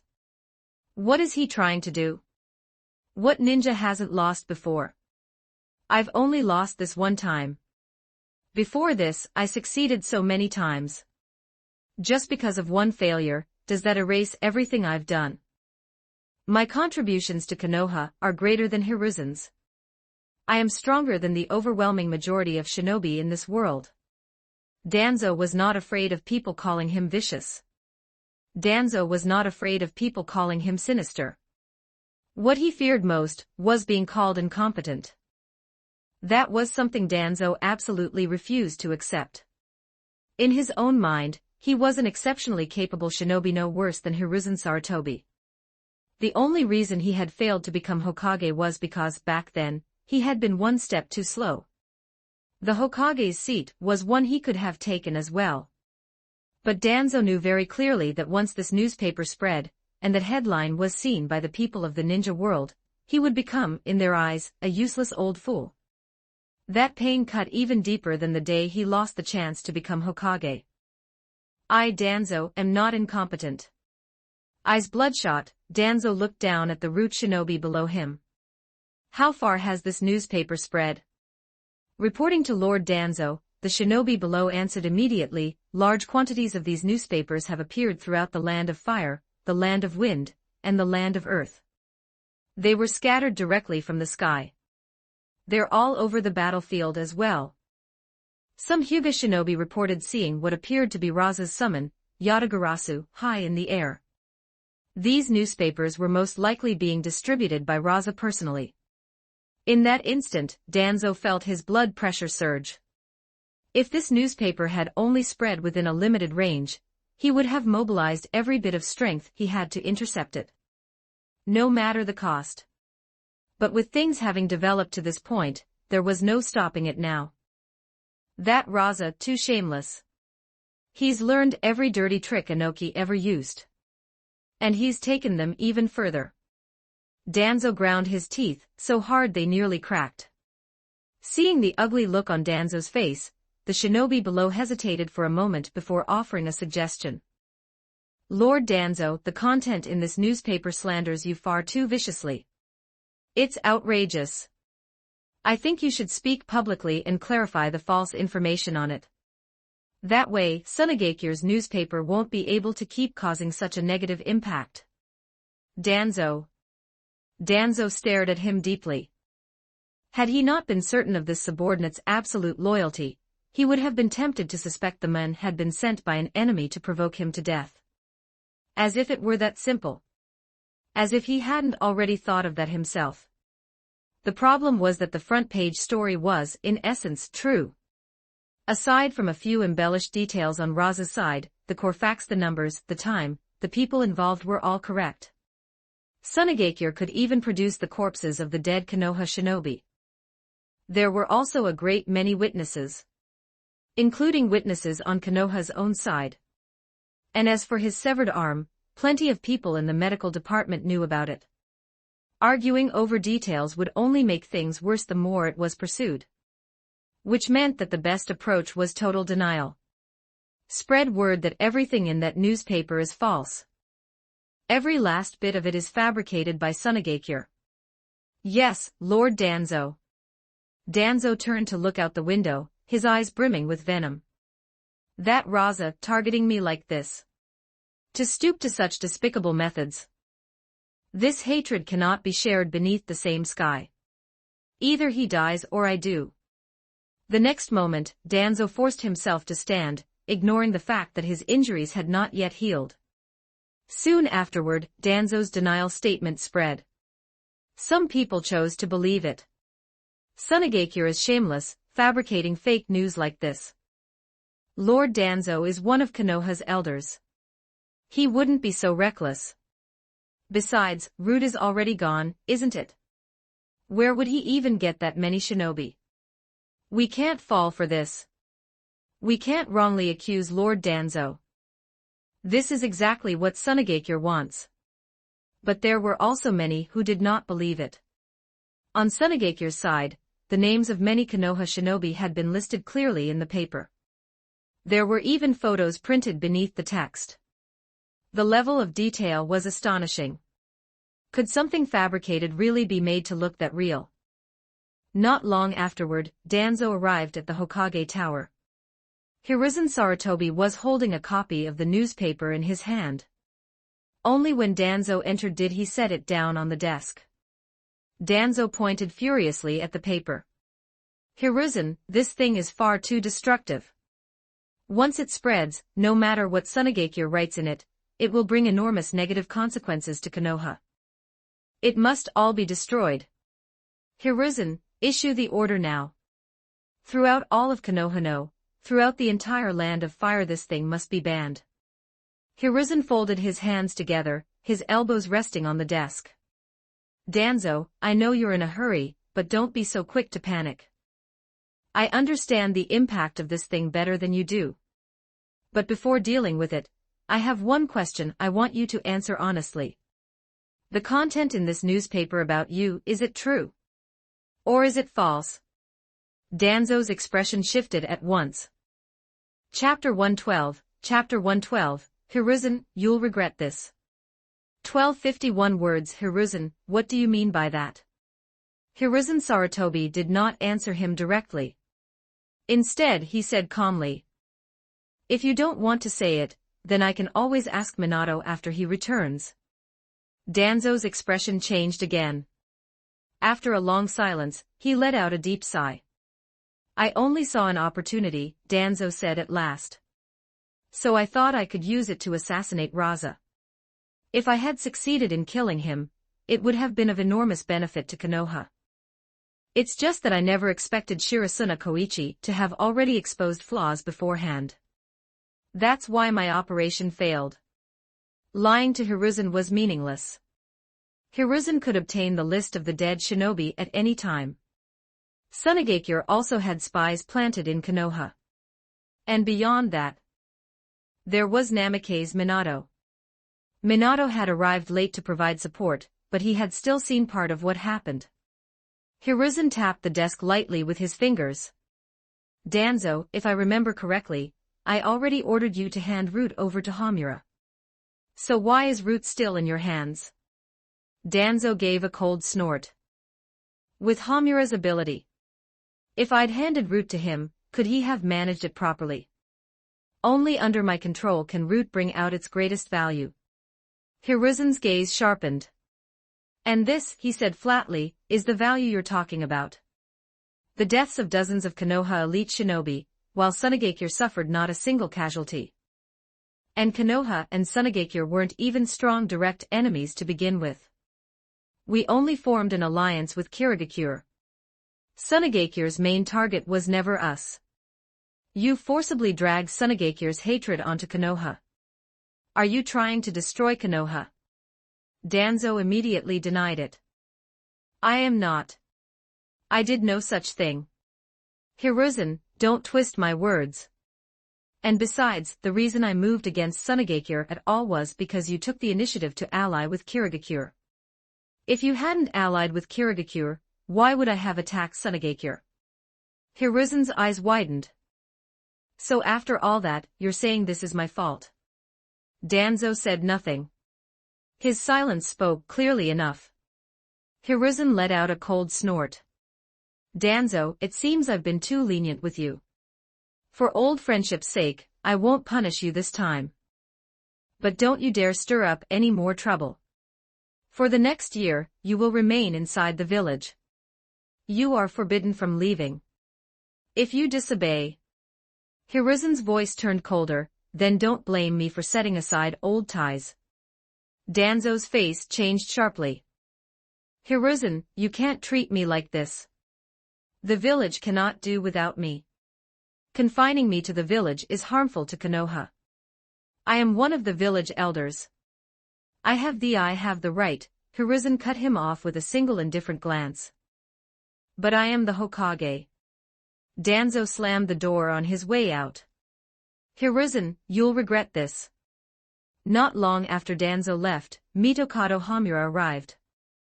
Hamura's tone was urgent. Did you see the contents of that newspaper headline? Danzo has gone too far. So he never fully handed Root over to me after all. I've never even seen those dead shinobi.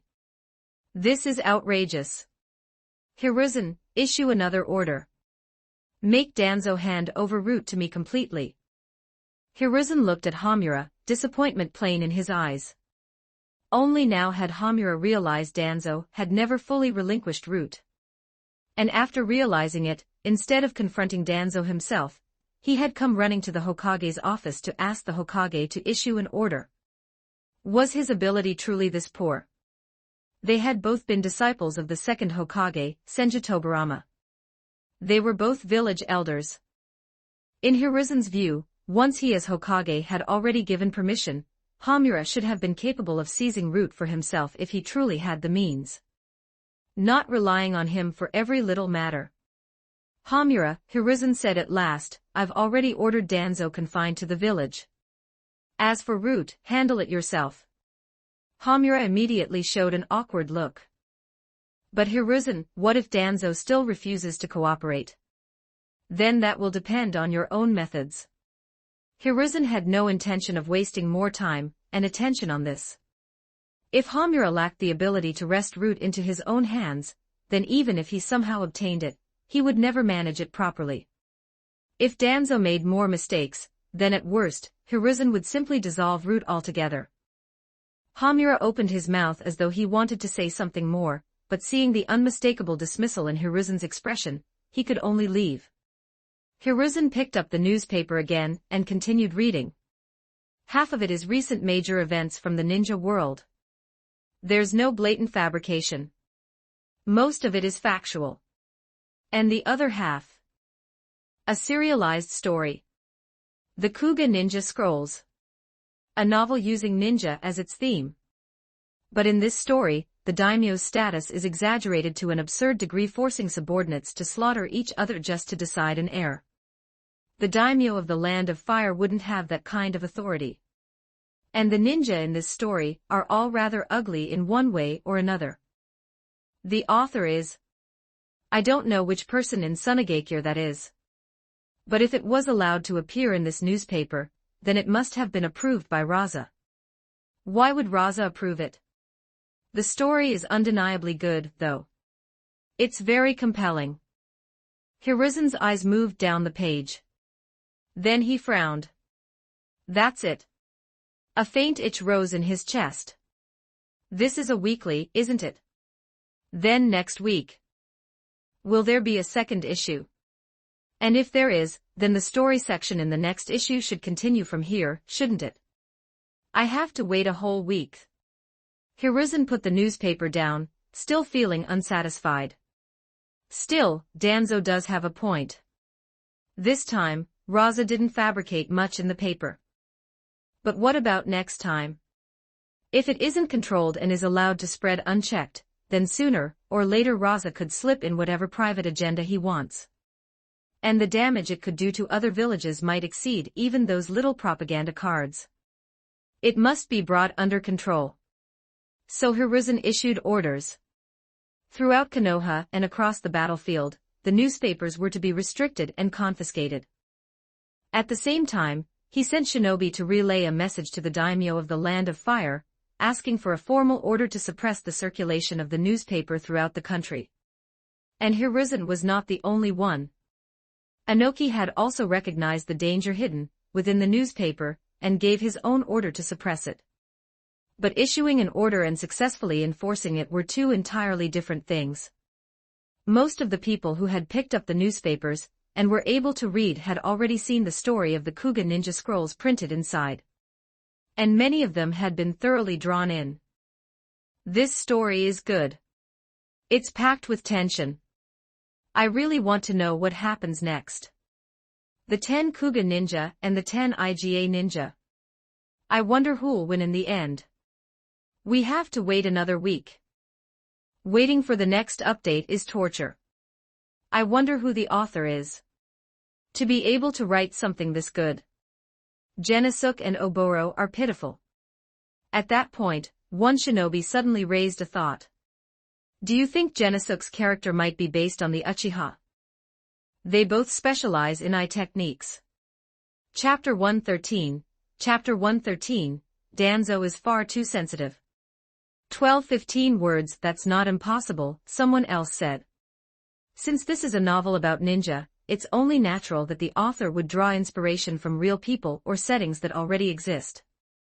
If Genosuke represents the Uchiha, then who does Oboro represent? No, that doesn't fit. Genosuke and Oboro are in love. They're forced to kill each other because of the daimyo. But Konoha and the Uchiha already had contradictions between them to begin with. The fire daimyo didn't do anything. The impact of the newspaper was far greater than the little cards had ever been. One reason was that Rasa had invested more into it. This time, the number of newspapers printed was absolutely massive.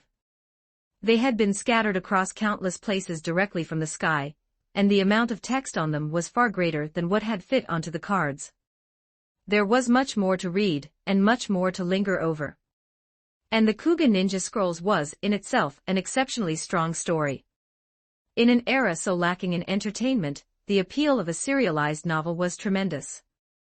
Even people who hated Sunagakure, or who had no interest in the major events of the ninja world, still found themselves keeping the newspaper solely because of the Kuga Ninja Scrolls. They folded it carefully. Stored it away. Hidden it somewhere safe. Under the orders of Hiruzen and Inoki, large numbers of shinobi were dispatched to destroy the newspapers. But even then, an enormous number still ended up hidden away. In Konoha. In Sunagakure. And elsewhere. The number of people secretly hiding the newspapers was even greater than the number who had secretly hidden away the little propaganda cards before. As Danzo listened to discussions outside, his mood sank to the very bottom. Whenever anyone talked about the newspaper, he would inevitably be mentioned as the front-page headline. He could not be avoided. Even though Danzo had publicly denied everything written there, not many believed him. Most people felt that the content of the front page was real. Even if it was not 100% true, they believed at least 60 or 70% of it was. Danzo is too incompetent. No wonder he never became Hokage. Anyone who follows Danzo is just asking for a miserable life. The veins on Danzo's forehead pulsed wildly. His face was so dark it looked almost like charcoal. At that same moment, however, Rasa's mood was the exact opposite. So I've already hit 2,000 emotion points. And I haven't even started the second step yet. It seems Danzo really does have a sensitive constitution. If I ever get another dual points exchange card in the future, I can keep choosing Danzo as the target. It's not much trouble, and 2,000 emotion points can be farmed very quickly. Rasa didn't hesitate. He immediately exchanged them. 2,000 emotion points vanished. In their place came an increase of 2,000 points. I'm not far from 3,000 now.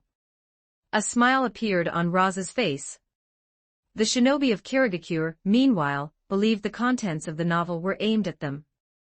Our Kirigakure has the 7 ninja swordsmen, and he just casually uses a name like 10 warriors here. Then he deliberately writes several of the ninja as disgusting, despicable people. He's obviously trying to disgust Kirigakure. Sunegakure's people are going too far. They'll use any filthy trick they can. Even in a novel, they have to try to sicken people. Beneath flourishing green trees and beside the clear surface of a vast lake, more than a dozen figures were patrolling one corner of the lakeshore while discussing the matter. Sunegakure really has no bottom line anymore. Imitating Iwagakure was bad enough. First they made those little cards to drive a wedge between the Hyuga clan and Konoha.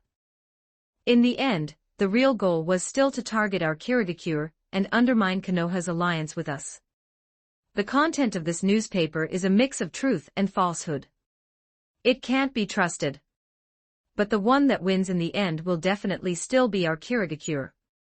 Another mist shinobi immediately agreed. That's right. Kirigakure will win. Sunegakure is only relying on underhanded tricks, plus the fact that our own village ran into internal problems. Even so, we've still held them off completely. And we still have Konoha as our ally. There's no way Sunegakure and Iwagakure will form an alliance. And with this great lake here, our water release techniques are far easier to use and much stronger. Meanwhile, the techniques of Sunegakure's shinobi are weakened in this kind of environment. One side rises while the other falls. The advantage is ours. As long as the Great Lake remains, Sunegakure's army will never break through. Another mist shinobi added, and Sunegakure clearly knows that too. They've sent shinobi to scout this place multiple times. But we've guarded it heavily. Not even a mosquito can slip through. There are more than 10 patrol squads alone. It's a net of heaven and earth. Even if Rasa came personally on that summoned beast of his, Yatagarasu, it wouldn't matter. We'd destroy the explosive eggs before they ever landed. Even Konoha's people wouldn't be able to get close. Lord Yagura places enormous importance on this place. What none of these mist shinobi noticed was that while they were speaking a tiny black dot had appeared far above in the sky. It was Yatagarasu. And standing upon its back. Rasa had left Sunegakure this time for 2 reasons. The first was to spread the newspapers and increase their circulation. That task had already been completed. The second was to assist the frontline army in attacking the mist forces. Rasa looked down from above. The description sent back to me before was accurate enough. This lake really is astonishingly large. In an environment like this, mist shinobi do indeed have a much easier time fighting than Sunegakure shinobi. And there are a great many guards posted here. With Konoha's support on top of that. No wonder the frontline sand forces have been unable to break the mist army for the time being. Down below, the mist shinobi continued their discussion. Our Kirigakure isn't really at much of a disadvantage against Sunegakure. In terms of top-tier shinobi, Sunegakure only has Turaza and Pakura. But our Mizukage-sama, Lord Yagura, is no weaker at all, and Juzo-sama has already returned. As for ordinary shinobi, the difference between the two sides isn't that great. And inside this great lake, Lord Yagura even had many fierce predatory fish introduced. They can be used as weapons at any time. Once Kirigakure recovers for a while longer, the time for our counterattack will come.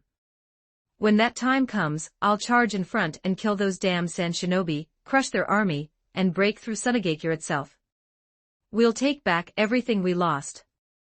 As those words fell, the emotions of the dozen-plus mist shinobi rose instantly. These days, they had been holding themselves in for far too long. Just as the sand shinobi once had. Kirigakure will win. Sunagakure will lose. Suddenly one of the mist shinobi looked up almost by instinct, only to see white dots dropping from the heavens one after another in rapid succession. What is that? Chapter 114, Chapter 114, Kirigakure's Worst Hour. 1195 words. Only when the explosive eggs had fallen to a lower altitude did the mist shinobi finally make out what they were. Explosive eggs. It's Yatagarasu. It's Rasa. Enemy attack. One mist shinobi shouted at the top of his lungs, instantly drawing everyone's attention. But even if he had not shouted, others had already noticed the explosive eggs plummeting from the sky. For a moment, all of them tensed. Even though some of them had just been boasting that even if Rasa attacked personally, they had nothing to fear, that this was their home ground, and they could intercept the explosive eggs in midair when the moment truly arrived, they still could not suppress the instinctive tension gripping them. Extreme tension. Prepare to intercept. Watch the surroundings. In an instant, every mist shinobi around the Great Lake entered a state of the highest alert. Water release, water dragon bullet jutsu. Several mist shinobi formed hand seals at the same time. The next moment, huge water dragons surged up from the lake and lunged straight toward the falling explosive eggs. A deafening explosion rang out. One water dragon shattered instantly, breaking into countless droplets that splashed in every direction. But that was only the first. Behind it were more than a dozen others. At Rasa's command, Yatagarasu immediately descended a little lower. Magnet release, gold dust spears. One spear after another formed around Rasa, each made entirely of gold dust. With a shift of his thoughts, they shot downward. Under the pull of gravity, they accelerated rapidly. Compared to the explosive eggs, they fell even faster, and there were many more of them, spread over a huge area.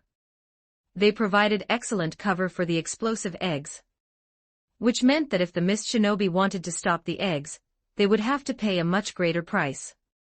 It's useless. No matter how many attacks you throw down, it's useless. You're only one man, Rasa. We have this many people. We can absolutely stop you. And there'll be even more reinforcements on the way. But if you dare come down today, you won't leave alive. One mist shinobi threw his head back and shouted mockingly at Rasa in the sky. You think a single man can attack the mist army? If you have the guts, come down and fight. Most of their attention was fixed on Rasa in the air. None of them noticed that an invisible figure was rapidly approaching the Great Lake.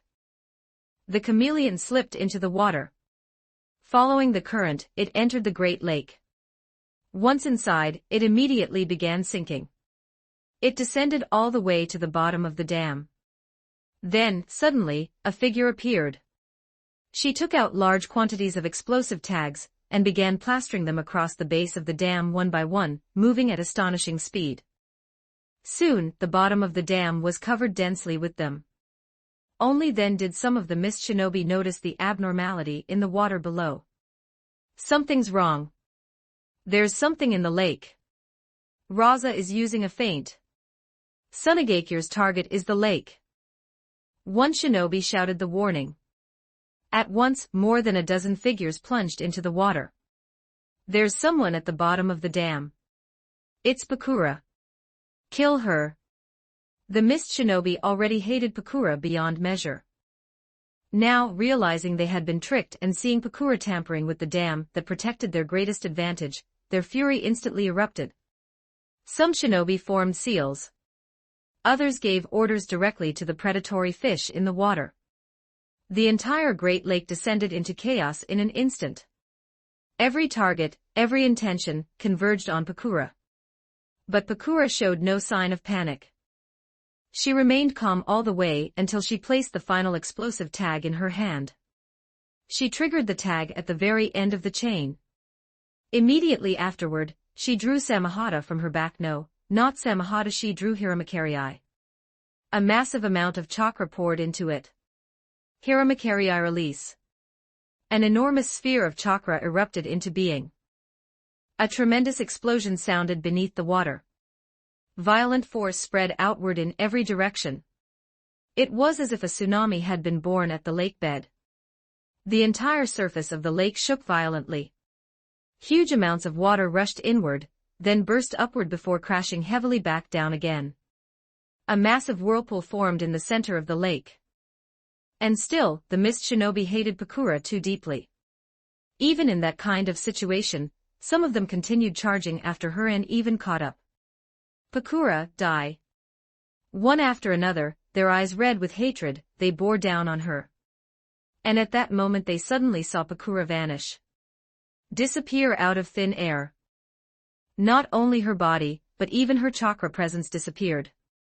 The mist shinobi froze. What happened? Where did she go? Where is she? One mist shinobi still in the water below suddenly showed a terrified expression.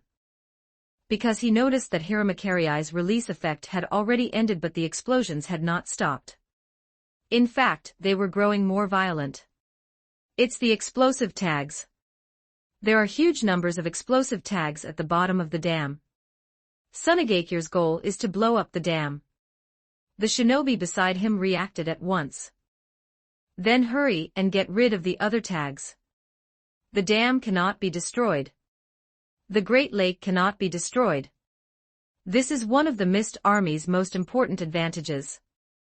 The first shinobi tried to rush toward the bottom of the dam but the person beside him grabbed him. A bitter smile spread across that man's face. It's too late. If you stay, we'll die in the explosion too. Sunagakir's main force has definitely already begun moving. We'd do better to preserve our lives and fight them to the death afterward. A chain of explosions rang out, faster and louder with each passing second. The water's surface burst apart again and again. Then, finally, as if some critical threshold had been crossed, boom. With one overwhelming roar, the dam collapsed. Without the support of the dam, the water in the Great Lake came crashing downward in a violent flood. It transformed into a raging torrent, like a stream after a catastrophic storm, like a river in full disaster. The lake's water level began dropping visibly before the naked eye. The flood was like a wild beast. The dam has collapsed. Everything downstream was submerged at once. Some mist shinobi were hit by the force of the flood before they could even react, and were swept off their feet, never rising again. The entire mist army descended into utter chaos. The sand army, which had been waiting outside for this very moment, heard the disturbance and immediately knew the time had come. Slaughter these mist shinobi. Crush Kirigakure. By now, the hatred between the two villages had already intensified on this battlefield to a horrifying extent. There would be no mercy. No sympathy. Only hatred. Only killing intent. The mist army fell into an overwhelming disadvantage almost at once. Yagura's expression turned hideous. Stabilize the troops. Send to Konoha for reinforcements now. Chapter 115. Chapter 115, Uchiha Madara opens his eyes. 1163 words. Seeing the disaster before him, one mist shinobi could not help but slap himself across the face. That mouth of yours. Damn your crow's mouth. High above, Yatagarasu was still carrying out relentless bombardment, pressing the mist army hard without pause. Below, Yagura ground his teeth, so hard his jaw ached. At this moment, Pakura, the true culprit behind the destruction of the dam, had already long since left that location. The chameleon carried her in its invisible state, moving quickly toward the direction of the sand army. Recalling what had just happened, a gleam flashed through Pakura's eyes. The chameleon is powerful. My husband said a sensory shinobi could still detect it, but the mist sensory shinobi stationed around the dam didn't notice its existence at all. They only sensed something wrong after I revealed myself. My husband was being conservative. I wonder where he found these summons. Yatagarasu. The chameleon. They're both incredibly strong. A soldier pill entered her mouth, and at once Pakura felt energy spread out from her lower abdomen. Her stamina and chakra quickly began recovering. Before long, the chameleon came to a stop. Pakura blurred and in the next moment appeared before the sand shinobi. Lady Pakura. Countless eyes turned toward her. Pakura swept a glance over the crowd. The Great Lake has collapsed. The Mist Army is scattering in panic. This is our chance. Hear my command, kill. Countless voices roared back in answer. The nearby Mist Shinobi had already been terrified by the collapse of the Great Lake. Now, hearing the thunderous cries of the Sand Shinobi, they grew even more shaken. What do we do? The Great Lake is gone. Our advantage is gone. The flood from the collapsed dam struck our camp too. Damn Sunagakure. Damn Rasa. The Mist Shinobi cursed inwardly. But this. In the past, many Sand Shinobi had been in a far more desperate state than the Mist Shinobi were now. Water mirror technique. A mirror of water appeared from nowhere, its reflective surface aimed toward the sky. The next moment, an enormous figure manifested, a duplicate of Yatagarasu. And upon its back stood a duplicate of Rasa as well. Yagura's expression changed. Because he could feel clearly that using water mirror technique this time had consumed far more chakra than it ever had before. So this is Rasa. On another side of the battlefield, Juzo Biwa took the initiative and charged toward the Sand Army. With Yagura tied down, the only one left who had any hope of contending with Pakura was himself. Munashi Jinpachi was still back in the village. Hiramakari release. A sphere of chakra exploded outward.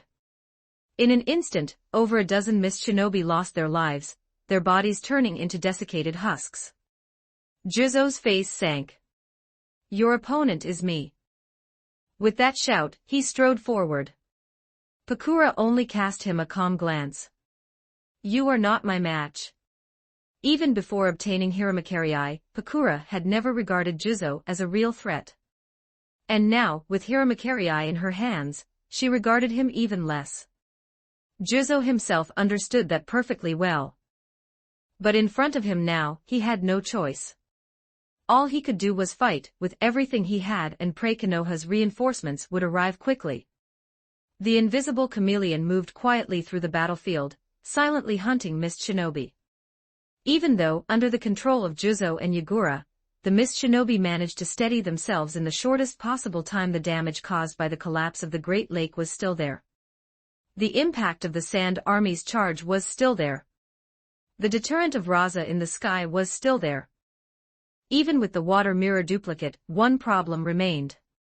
Rasa was in the high sky. The duplicate was in the lower sky. Their battle took place directly above the Mist Army. If the duplicate dodged Rasa's attacks, that was one thing. But if Rasa dodged the duplicate's attacks, those attacks merely passed harmlessly by. Whereas when the duplicate dodged Rasa's attacks, a large portion of them continued falling downward. Gold dust spears. Gold dust cubes. Under gravity, they plummeted with frightening speed. The Sand Army held an absolute advantage. Its momentum was unstoppable. A figure rushed quickly back to Konoha. Hokage-sama, this is bad. What happened? Hiruzen looked at the Mist Shinobi before him.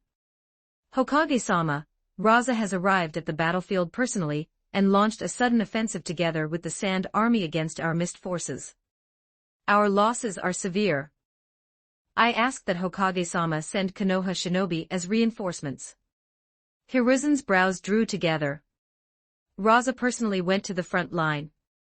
Is he planning to launch a full offensive against Kirigakure? The Mist Shinobi did not answer. He only lowered his head further. Hokage-sama, please send support. Hiruzen hesitated for a moment.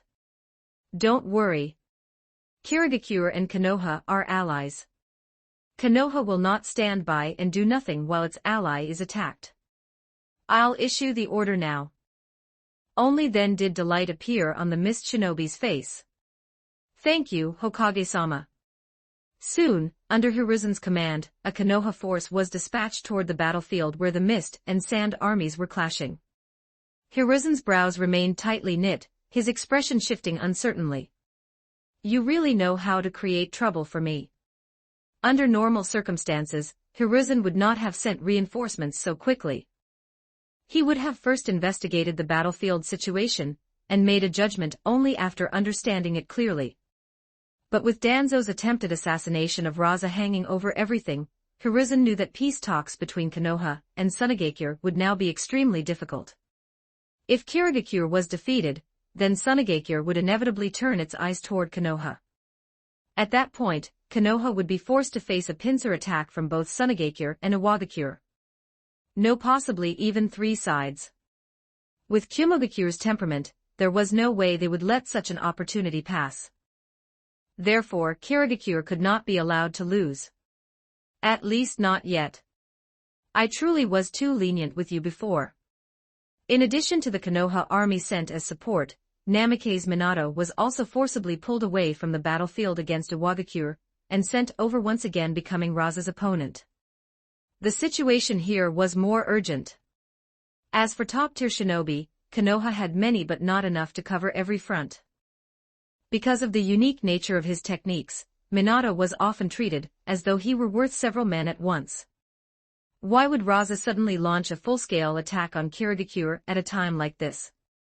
And even come to the front personally? Or is it because he was already out spreading newspapers, so since he was nearby, he simply decided to attack the Mist Army as well? If this battle goes badly, Konoha's position will become even worse. It's all Danzo's fault. At that same time, in a remote and distant place, the mountain's graveyard, an old man opened eyes that had slept for a very long time. "How are things outside now?" Chapter 116. Chapter 116. Konoha's white fan was a hero. 1141 words. A white figure moved forward at high speed. Not long after, Uchiha Madara's brows drew together tightly. "I merely slept for a little while, and the shinobi world has already changed this much." The Uchiha clan defected from Konoha. That left Madara in a rather sour mood. Back then, he had asked those Uchiha clansmen whether they wanted to leave Konoha with him. But those short-sighted fools had immersed themselves in the false harmony of the shinobi village, and betrayed him, their clan head. Madara still remembered clearly how they had looked at him then. Each and every one of them had gazed at Senju Hashirama with such admiration, as though they had been placed under a genjutsu. Madara let out a cold snort. If they had left Konoha with me back then, the Uchiha clan would never have ended up like this. Their current fate is entirely of their own making. Their own choice. They deserve it. Madara narrowed his eyes at the intelligence report in his hand. And even after things have reached this stage, some Uchiha still chose to remain loyal to Konoha. Utterly absurd. Then Madara looked toward the two stacks of cards beside him. One set had the rumor about Uchiha Kagami on the front, and a beautiful kunoichi on the back. The complete set was there. The white zetsu were numerous, scattered across many places, and highly skilled at hiding themselves. Their intelligence-gathering ability was exceptionally strong. Was this Onoki's doing? Disdain surfaced in Madara's eyes as he involuntarily recalled the first time he had met Onoki, and taught the brat a lesson, one that had left a shadow over his entire life. To resort to such methods. Where is even the slightest semblance of a shinobi? I looked down on that brat back then for a reason. Uchiha Kagami was a fool as well. Senju Tobirama was wicked to the core. For an Uchiha to take him as a master was no different from seeking death with his own hands. But this alone shouldn't have been enough to push the Uchiha clan into rebellion, should it? Below him, a white zetsu began explaining in detail. Madara-sama, the rumor concerning Uchiha Kagami only intensified the contradiction between the Uchiha and Konoha's higher-ups. Their relationship had already been extremely poor to begin with. But the direct trigger that truly drove the Uchiha clan into rebellion was the death of a man named Uchiha Tong. Those details were not recorded in the report. Madara frowned. Uchiha Tong. What did he do? The White Zetsu replied, while Uchiha Yamakaku was using forceful measures to suppress clan members, Uchiha Tong went to question Hiruzen Sarutobi directly about the truth behind Uchiha Kagami's case.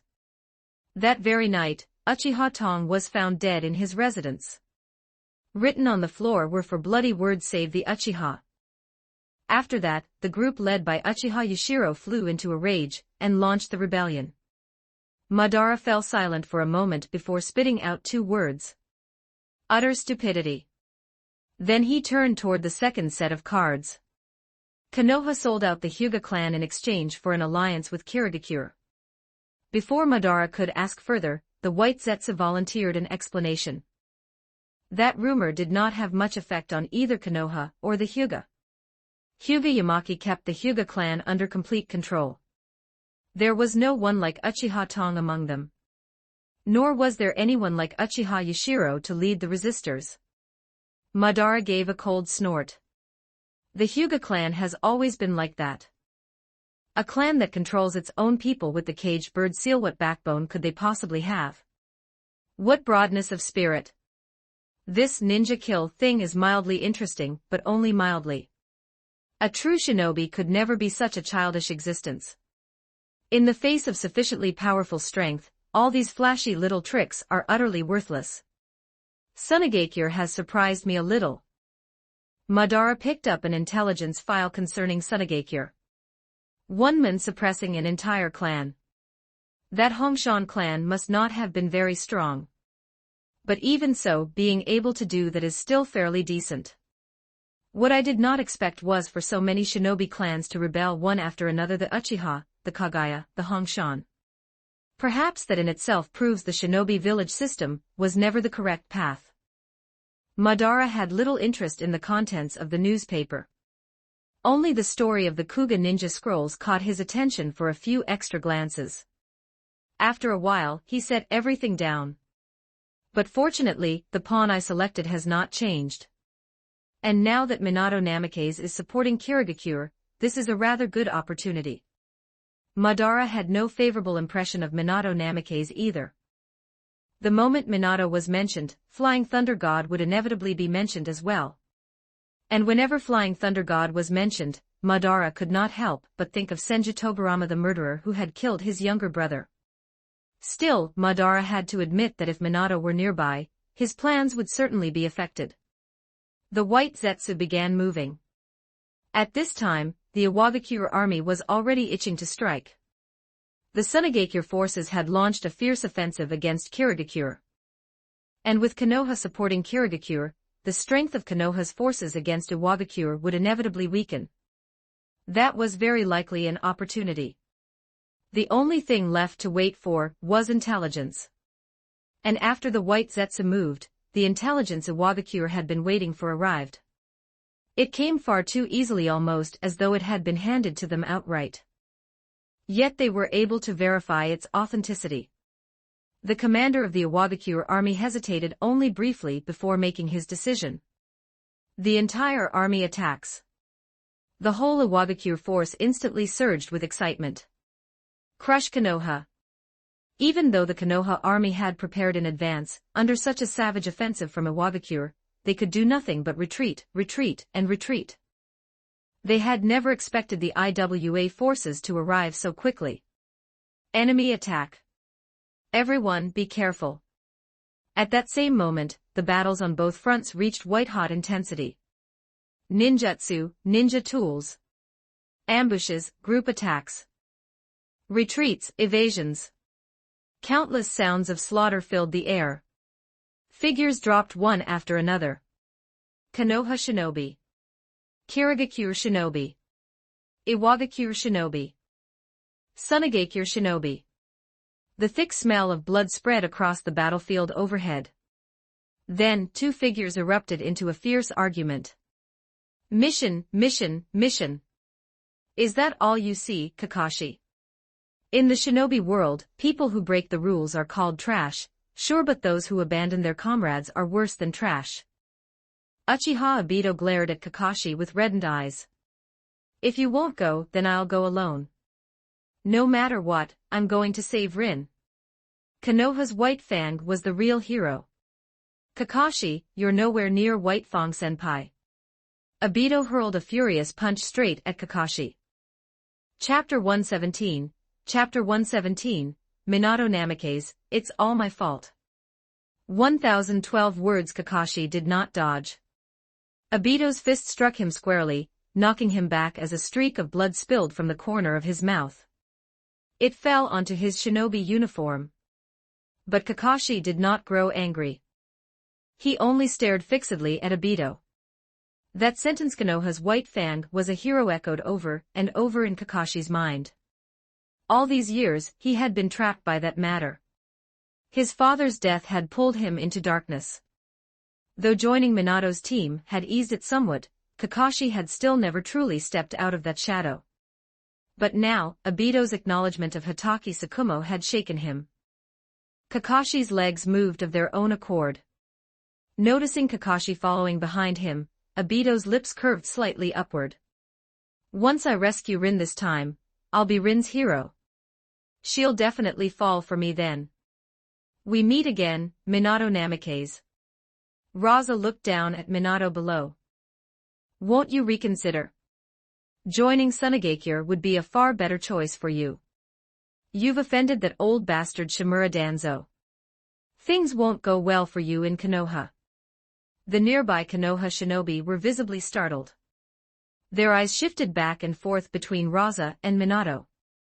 On one hand, they did not believe Minato would ever harbor thoughts of betraying Konoha. On the other, they also felt that if Rasa was saying this, he surely did not have no reason. Kazekage, there is no need to say such things again. I will never betray Konoha. In life, I belong to Konoha. In death, I will still belong to Konoha. Come, let's fight. In the next instant, both men vanished like bolts of lightning. One was a golden flash. The other was a crimson flash. Their speed reached such extremes that the shinobi nearby could not follow them with the naked eye at all.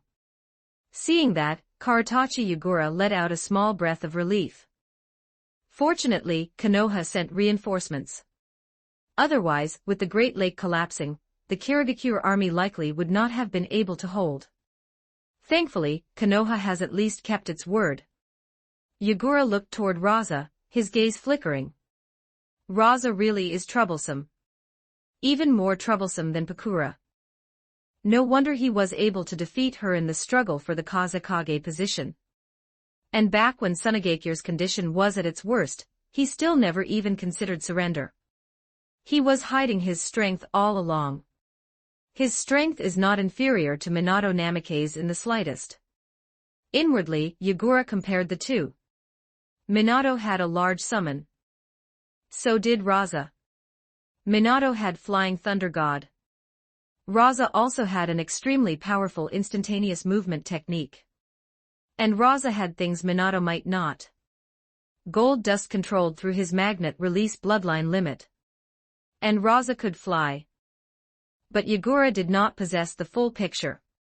For example, Minato also knew sage art from Mount Mayaboku. And Rasa also possessed a powerful battle-supporting sensory jutsu, the Eye of Detection. With Konoha's support, our Kirigakure army should be able to hold. Rasa cannot remain at the front lines forever. If he really does, that may actually become a good thing for Kirigakure. Mizukage-sama will definitely dispatch an elite unit to raid Tsunagakure. With most of its shinobi at the front, and Rasa himself also at the front, Tsunagakure's defenses will be extremely weak. But just then a figure rushed frantically toward Yagura. At the same time, a Konoha shinobi sped toward Minato Namikaze. Both of them changed expression drastically. Yagura immediately turned toward one direction. Then he abruptly dashed over. What he saw was Juzo Biwa's corpse, hung high upon a wooden pole. Beneath it stood several Tsunagakure shinobi, using Juzo's body like a banner. Juzo Biwa is dead. Kirigakure, surrender at once. Juzo Biwa is dead. Kirigakure, surrender at once. At the sight of that scene, Yagura froze. And then his face twisted into extreme fury. His expression became hideous to behold. Sunagakure. I'll kill you. Shameless. Utterly shameless. Yagura immediately turned to the shinobi beside him. How did Juzo die? Yagura-sama, there was something from Sunagakure that could turn invisible. It was hiding in the dark. Juzo-senpai didn't know and was struck in a sneak attack, leaving him wounded. Pakura seized that opportunity and launched a fierce assault. Injured as he was, Juzo-senpai couldn't withstand Pakura's attacks. The rest of us tried to support him, but we were too late. We could only watch as Pakura killed him. That Kirigakure shinobi's eyes were bloodshot. And now these Sunagakure shinobi are humiliating Juzo-senpai like this. It's too much. I want to avenge him so badly. But I don't have the strength for it. Yagura was equally furious, but after hearing that shinobi's explanation, he immediately realized something. That invisible thing had to be found first. Otherwise, he himself might end up just like Juzo. Where is that invisible thing? I don't know. Suddenly, Yagura thought of something. That's right, the Byakugan. Bring over one of the Hyuga from Konoha. With the Byakugan, they can find that invisible thing. Bring a Hyuga shinobi. Very soon, a Hyuga shinobi arrived. Though deeply displeased with Kirigakure, at a moment like this the Hyuga shinobi said nothing. He simply followed Yagura's request and activated the Byakugan to observe. An enormous figure immediately entered his field of vision. I see it. It's over there. The Hyuga shinobi pointed toward the chameleon's position. It's extremely large. That should be a summoned beast. Yagura's brows furrowed. Another summoned beast. Without hesitation, Yagura gave the order. Kirigakure shinobi, hear my command. Aim at that position and bombard it with ninjutsu. A large number of ninjutsu and ninja tools flew toward the chameleon's location all at once. Pakura noticed Yagura's position and charged straight at him, Hiramakiri in hand. On the other side, Minato Namake's expression was no better than Yagura's. Kakashi lost one of his eyes, and transplanted Obito's eye. Obito is dead. A surge of fierce self-reproach surfaced on Minato's face. It's all my fault. If I had been there, none of this would have happened. It's all my fault. Chapter 118, Orochimaru, go face Iwagakure. 1095 words. Minato Namake's desperately wanted to return to Konoha's side right now. He wanted to check on his students. To see how badly Kakashi was injured. To see Uchiha Obito's body. To comfort Noara Rin. As a teacher, he should be there when his students needed him. But Minato understood something equally clearly. If he left now, the Kirigakure army would inevitably collapse. And once Kirigakure collapsed, Konoha would be forced to face both Sunagakure and Iwagakure at the same time. Information from both battlefronts arrived simultaneously in Hiruzen Sarutobi's hands. Hiruzen's brows sank heavily. Bring Hamura and Koharu here. The Anbu shinobi below him nodded quickly. Yes, Hokage-sama. Very soon, Konohas for veteran shinobi gathered in the Hokage's office. Hiruzen pushed the battlefield reports in front of them. After reading them, all three changed expression. The situation has become this bad. Could it be that Sunagakure and Iwagakure formed a secret alliance? Mitokado Hamura let out a cold snort. In the end, it's because Kirigakure is useless. Against Iwagakure, Konoha is not at a disadvantage. Driving them back is only a matter of time. The real problem lies with Kirigakure. They actually let enemies infiltrate near the Great Lake and blow up the dam. They knew perfectly well how important that thing was to them, yet they still failed to guard it. And the flood from the lake collapse even drowned a good number of their own shinobi. Turning to Hiruzen, Udatane Koharu frowned. Hiruzen, now you can tell us. Why exactly did you form an alliance with Kirigakure? I can't see a single benefit Konoha has gained from such an alliance. Hamura agreed at once. That's right, Hiruzen. Why did you form an alliance with Kirigakure? Don't tell me you intended to use it to recover the Byakugan Kirigakure has. Rasa had spread the rumor that Konoha's higher-ups sold out the Hyuga clan to Kirigakure and gave them the Byakugan. But Hamura and the others all knew that was impossible.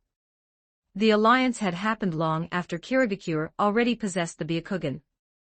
The only explanation Hamura could think of was that Hiruzen had used the alliance as a condition to get the Byakugan back. But that would still be far too poor a bargain. The Byakugan was certainly valuable, but what Konoha had already paid to support Kirigakure vastly exceeded the value of a single Byakugan.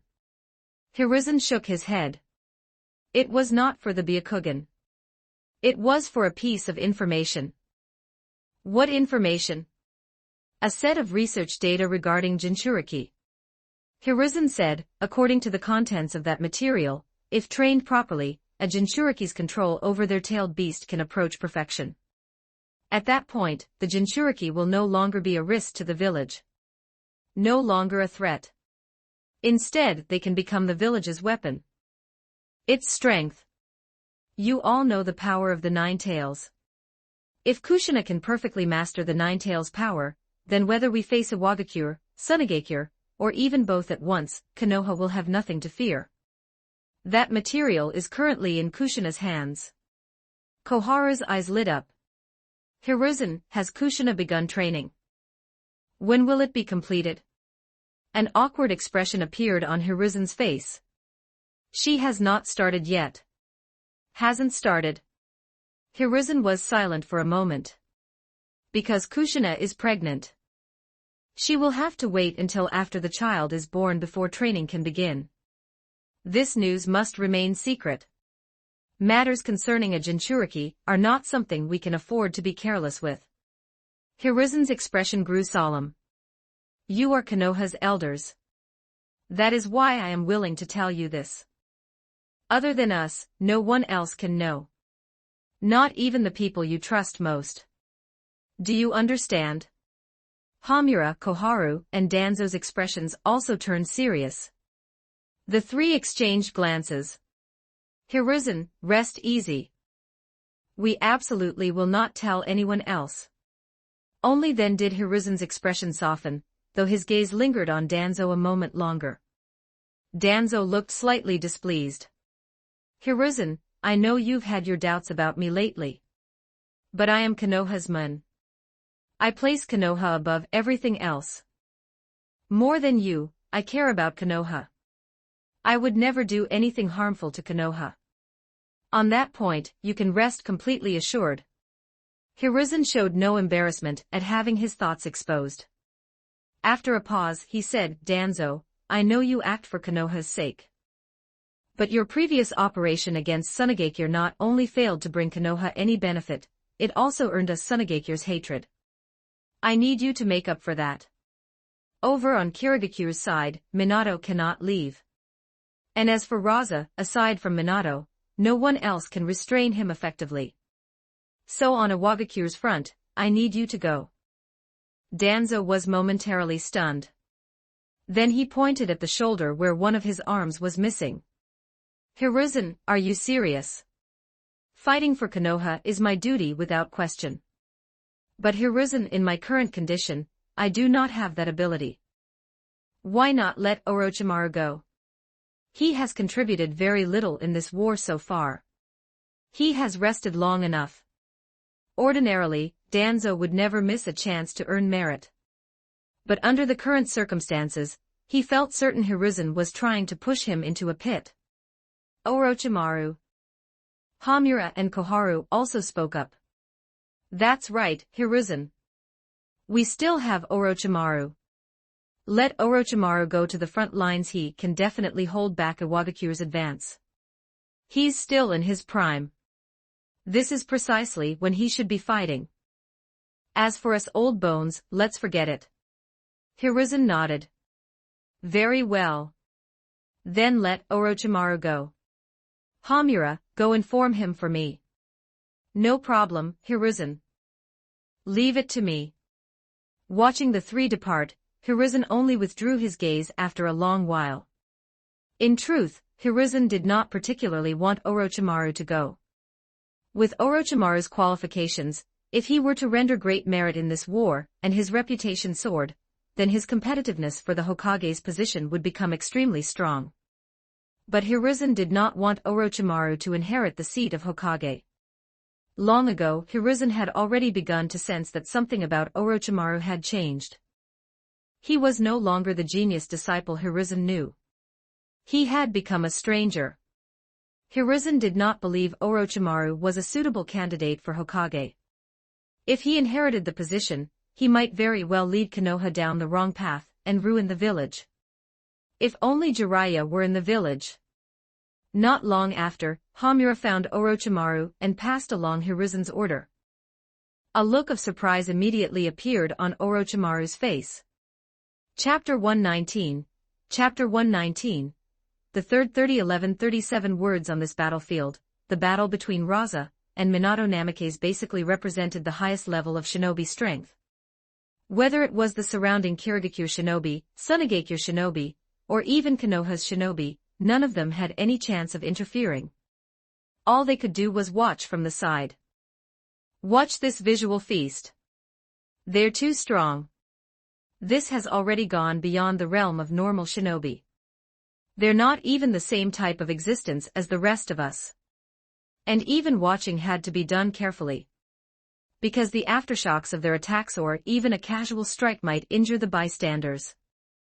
The Kirigakure shinobi found this hard to accept. Kirigakure was one of the 5 great shinobi villages, yet in facing Sunagakure, they had to rely on an outsider to hold back Sunagakure's strongest shinobi. And Yagura, facing Pakura, did not even appear to hold much of an advantage. Yagura was not weak. With water mirror technique alone, he could force many shinobi into an even fight for a short period of time. But earlier, resisting Rasa had already consumed quite a bit of his chakra. And now, against Pakura, he needed to spend just as much chakra to defend himself. It was not merely because of the chameleon. The chameleon could be restrained by ordinary Kirigakure shinobi.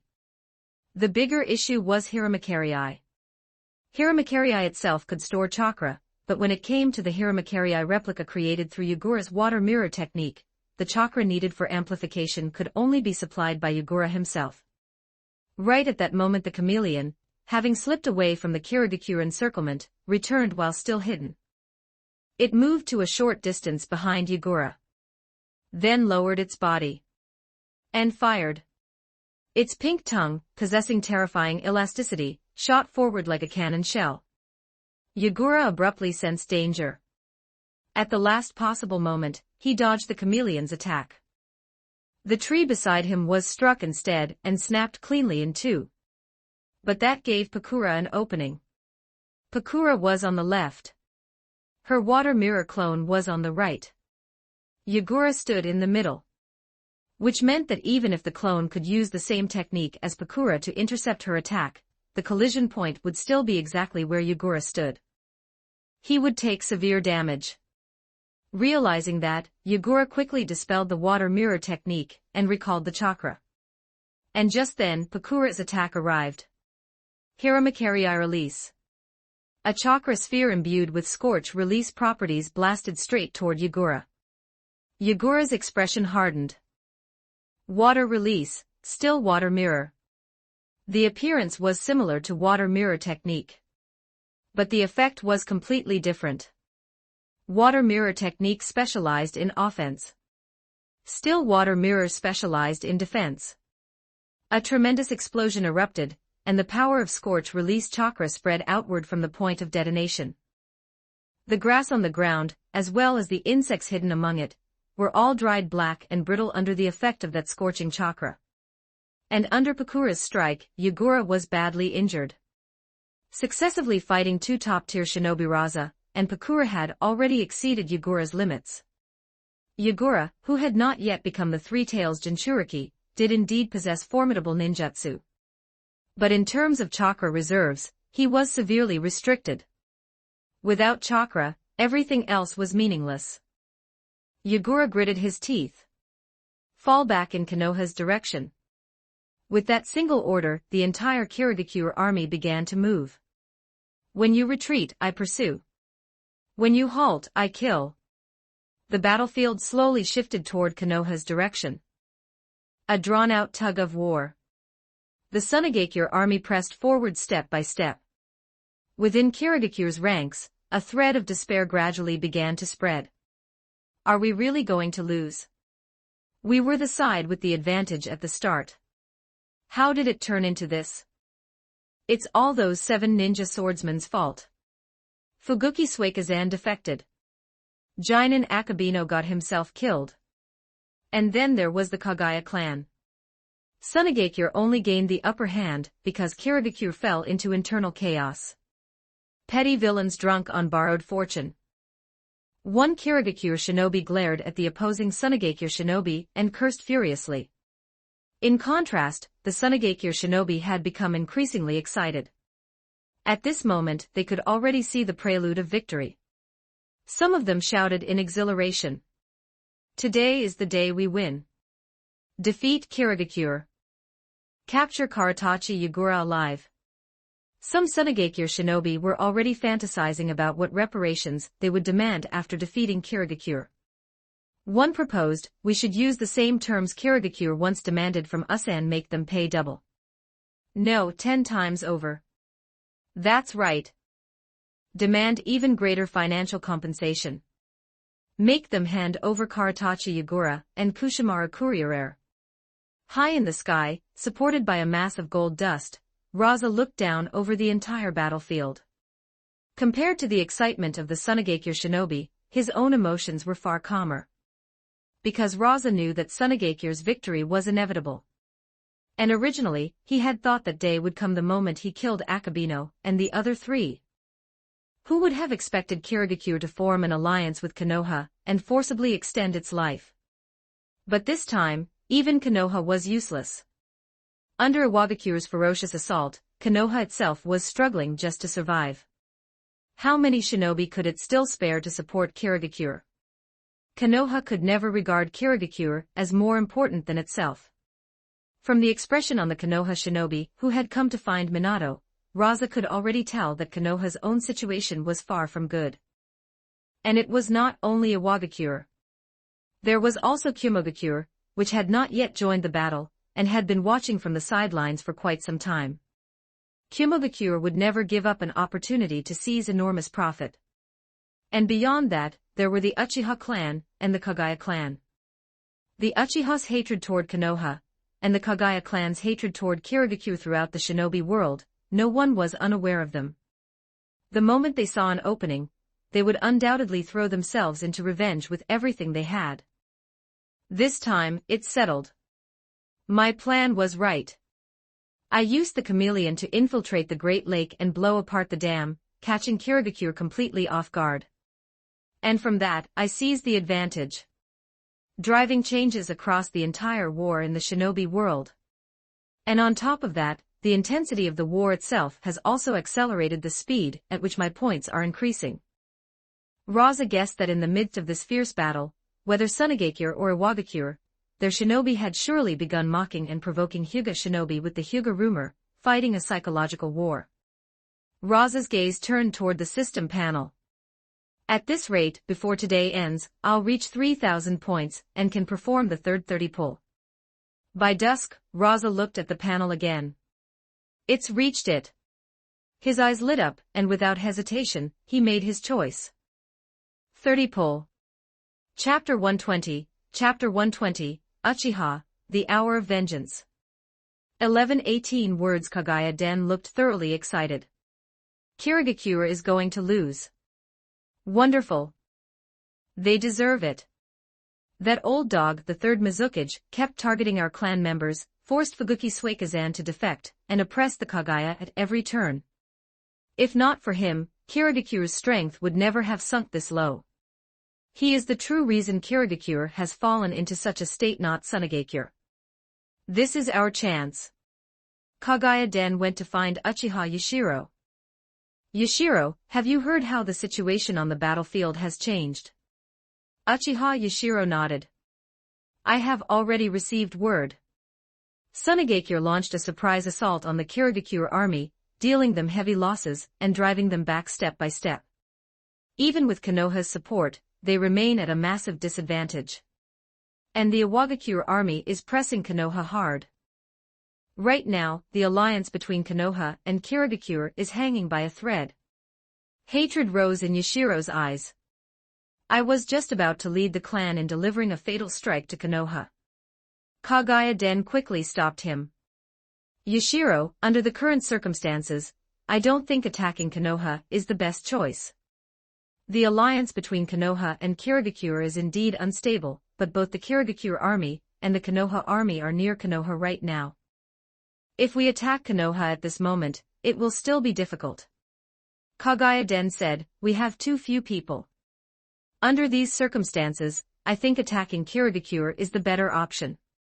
The Kirigakure army is in crisis. That means Kirigakure will inevitably send shinobi reinforcements, which will greatly weaken the village's internal defenses. If we strike Kirigakure now, we have an excellent chance of taking it. If we seize Kirigakure, then we'll have a place to stand in this shinobi world. Once that happens, I'll become Mizukage, and you can be my assistant. Our two clans can build Kirigakure up together. And then, when the time comes to deal with Konoha and avenge the Uchiha clan, we'll have a much better chance. Yashiro's eyes narrowed faintly. You become Mizukage and I become your assistant. On what grounds? Since when was the Kagaya clan stronger than the Uchiha? We haven't even taken Kirigakure yet, and you're already talking like this. If you actually became Mizukage, what then? Greedy and not particularly smart. Yashiro did not think much of Kagaya Den. To be precise, he did not think much of the Kagaya clan as a whole. Extreme in temperament. Quick to anger. And Konoha dares say the Uchiha are extreme by nature and uses that as an excuse to target us. If they ever saw the Kagaya clan, wouldn't they start screaming for blood on the spot? At first, after hearing Kagaya Den out, Yashiro had indeed felt somewhat tempted. But after hearing the latter half, he abandoned the thought. Marching on Kirigakure together with the Kagaya would only mean doing unpaid labor for them. Even if they succeeded in taking Kirigakure, the Uchiha would gain nothing. Once the Kagaya obtained the position of Mizukage, they would inevitably suppress the Uchiha and target them. It would merely be a repeat of what had happened in Konoha. The only ones the Uchiha can rely on are the Uchiha themselves. No one else can be trusted. Of course, Yashiro was not going to say that to Kagaya Den's face. Instead, he found an excuse. My apologies. Ever since the Uchiha clan left Konoha, we gave up any intention of joining another shinobi village. The Uchiha will only ever belong to the Uchiha.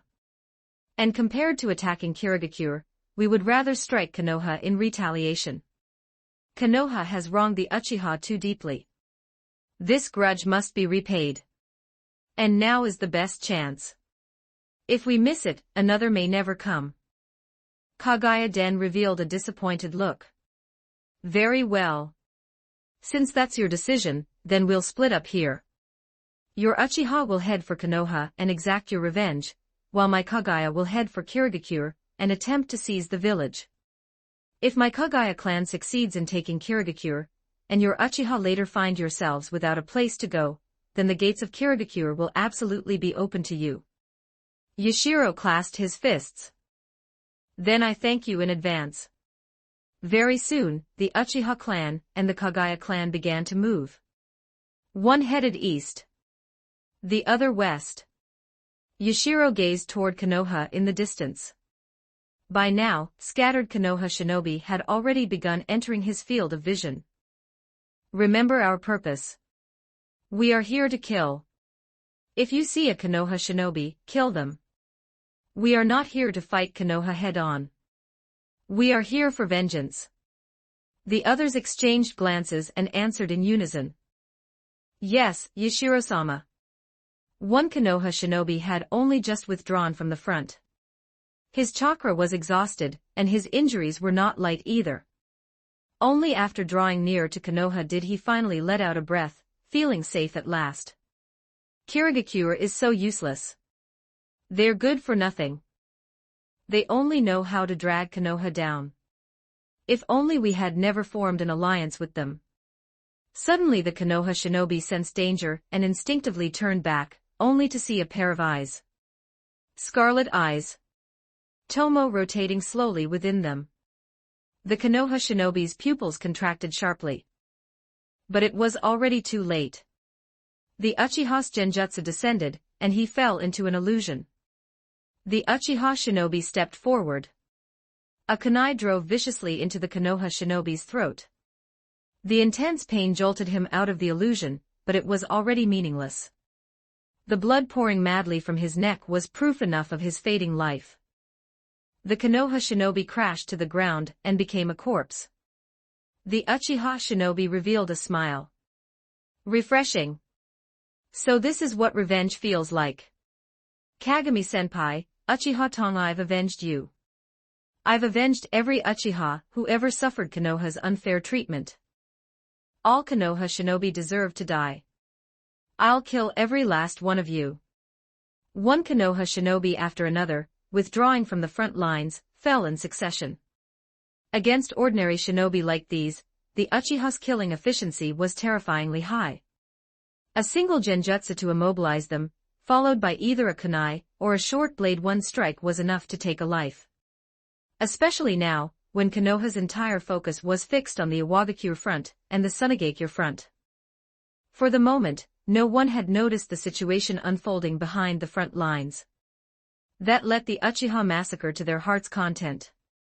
Watching Konoha shinobi collapse, breathing in that thick smell of blood, the Uchiha felt an incomparable sense of release. All the grievance, resentment, and fury they had endured until now burst forth in this single moment. Keep killing. I want to kill more.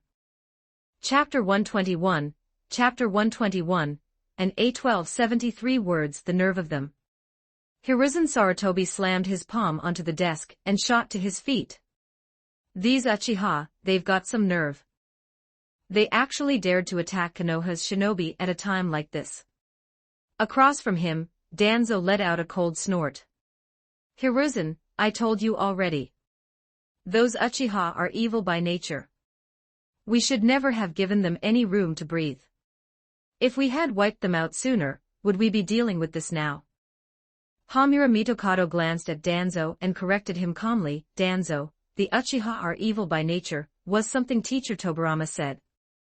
Danzo. He turned to glare at Hamura, visibly displeased. Was this really the time to argue over that? Hamura showed no fear whatsoever. Ever since learning that Danzo had not fully handed root over to him, Hamura had grown deeply dissatisfied with him. Kohara Yutane let out a sigh. We have to admit it in this regard, that brat Rasa handled things well. In one night, he wiped out the entire Hongsha clan. If he hadn't, then the Hongsha clan would be just like the Uchiha right now. She paused for a moment before continuing. Come to think of it, the Kagaya clan must have taken action against Kirigakure by now as well. Those two shinobi clans probably can't wait for Konoha and Kirigakure to collapse on the spot. Danzo turned to Hiruzen. Hiruzen, it's still not too late to wipe out the Uchiha. Let me lead the operation. I'll make sure every last one of those damned Uchiha is taken down and killed. Hiruzen frowned slightly. Danzo, didn't you say you were unwell? Danzo. He quickly explained, my injuries have indeed affected me badly. If you send me to the front line against Iwagakure's army, I definitely can't do it. But dealing with the mere Uchiha, that's still within my capability. We can't just sit here and watch them continue slaughtering Konoha's shinobi. That line persuaded Hiruzen. Whether or not they would exterminate the clan was another matter. The immediate priority was obviously to stop the Uchiha from attacking Konoha shinobi. Then I'll leave it to you. Hiruzen, rest assured. Danzo revealed a smile, turned, and walked out of the Hokage building. With a single order, a large number of shinobi quickly assembled. Through the window, Homura looked down below, his face dark. Danzo turned back, glanced at him, and smiled faintly. Homura immediately turned to Hiruzen in complaint. Hiruzen, you have to stand up for me. Danzo has gone too far. He won't even listen to your orders as Hokage. I'm the head of Root now, and those men are supposed to be mine. Hiruzen only felt his headache worsening, and quickly waved his hand. The village is in urgent danger right now. Leave these side issues for later. We cannot lose this battle. If we lose, then everything is over. Konoha cannot be destroyed in our hands. At the very least, it cannot be destroyed in the hands of our generation. Hiruzen walked to the window, and looked in the direction of the Hokage Rock. Teacher Hashirama alone was enough to bring the entire shinobi world to heel. Under Teacher Tobirama's leadership, Konoha fought all 4 of the other great villages at once without falling behind. He only died because he was caught in Kinkaku and Ginkaku's trap in the Land of Lightning. He sacrificed himself to save the rest of us. In the Second Great Ninja War, under my leadership, Konoha also achieved victory. But now, Konoha's situation is truly dire. Iwagakure's strength exceeds expectations. And Tsunagakure has produced a genius and suddenly risen. By now, Hiruzen had already pieced together the full story behind Kirigakure's frontline collapse. 1 Yada Crow. 1 Chameleon. Those 2 summoned beasts had brought a massive increase in the combat strength of Tsunagakure's forces. On top of that, both Rasa and Pakura had reached the level of top-tier shinobi. Rasa in particular can fight Minato on equal footing. And Pakura has suppressed Yagura as well. Moreover, they are husband and wife. There is no internal strife between them. Unlike me and Danzo, who are always at odds. And they are still young. If nothing unexpected happens, Tsunagakure won't decline for decades. As for Konoha, that depends on what Orochimaru and Minato can do. Elsewhere, the 3rd Mizukage received intelligence from the Kirigakure front. When he heard that the frontline army had been ambushed by Tsunagakure, routed, and forced to flee in Konoha's direction, the body he had only just begun to recover was struck again. Driven by rage and fear, he spat out a mouthful of blood. Tsunagakure. Hatred filled the 3rd Mizukage's face. I never should have given you breathing room back then. I should have crushed you in one go. If I had, Tsunagakure would never have had a chance to turn things around. That was my mistake. And now you take advantage of Kirigakure's internal chaos to press the attack this hard. Despicable. I'll remember this. Enjoy yourselves while you can. One day, Kirigakure will settle this debt. Just then, a figure rushed in. Mizukage-sama, bad news. What is it? The 3rd Mizukage frowned. It's the Kagaya clan. The Kagaya clan has come back to attack us.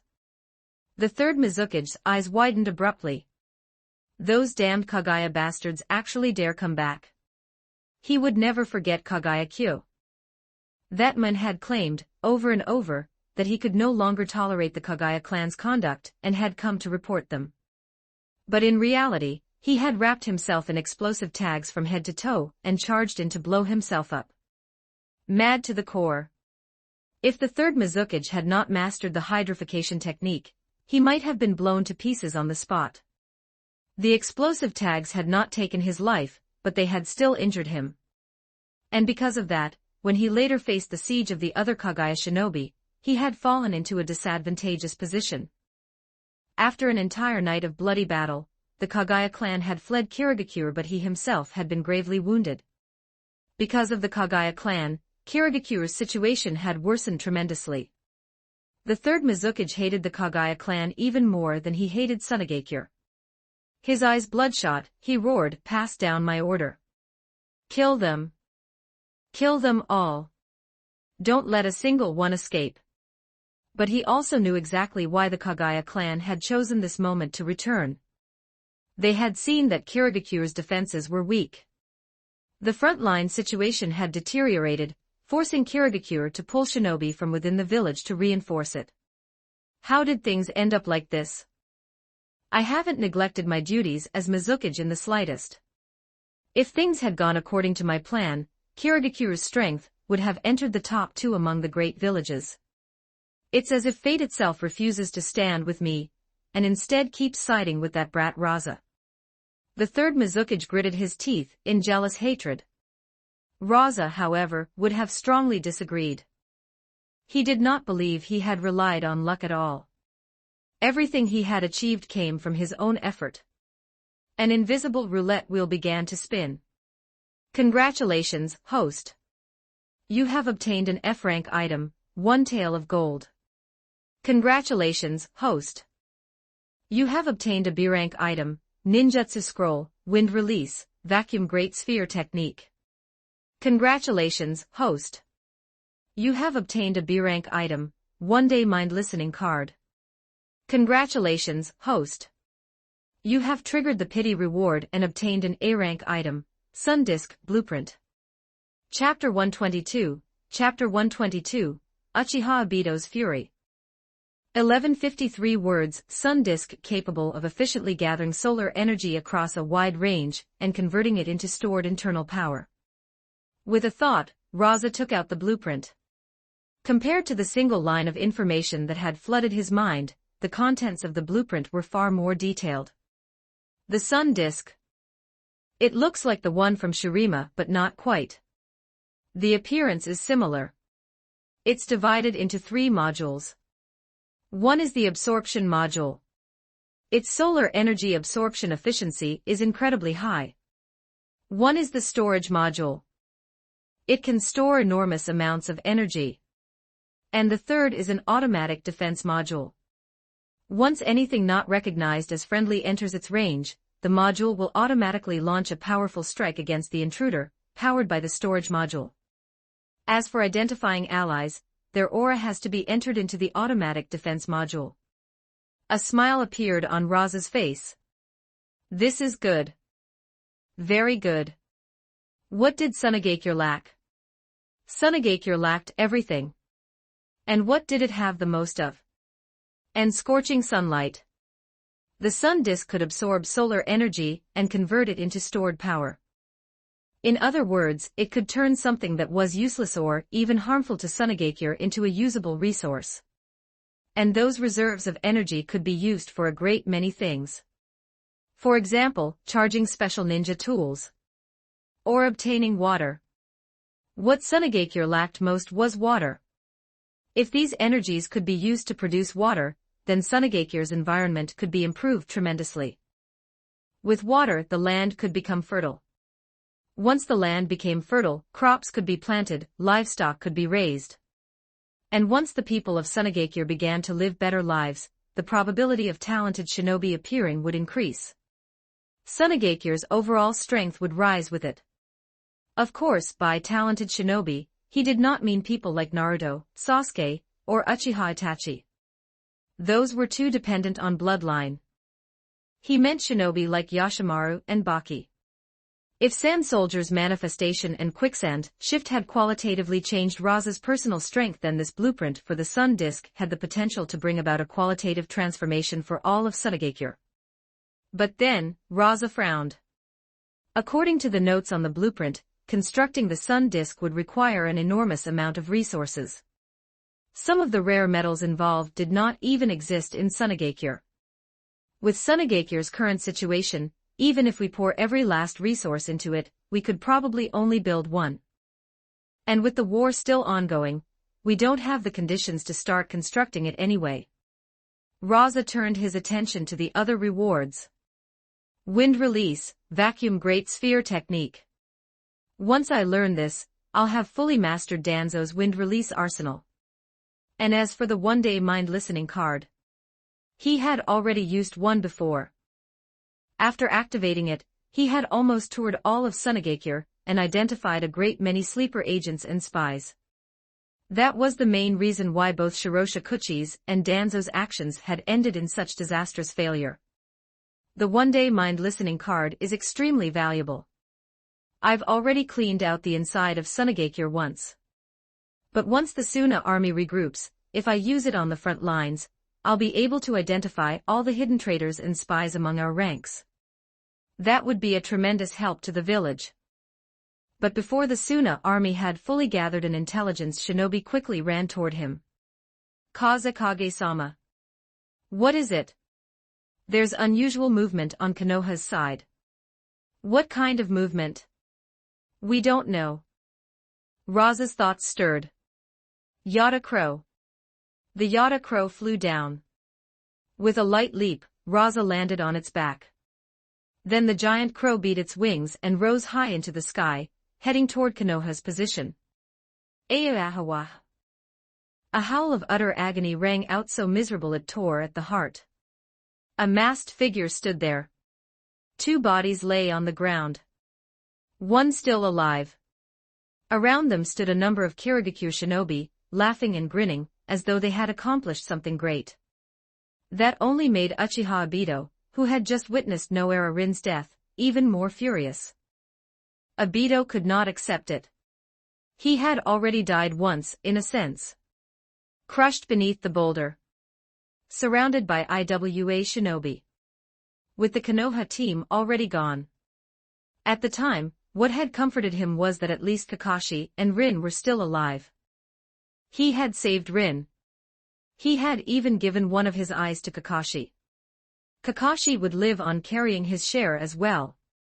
Even if Rin eventually married Kakashi, he thought, then at least he would have no regrets.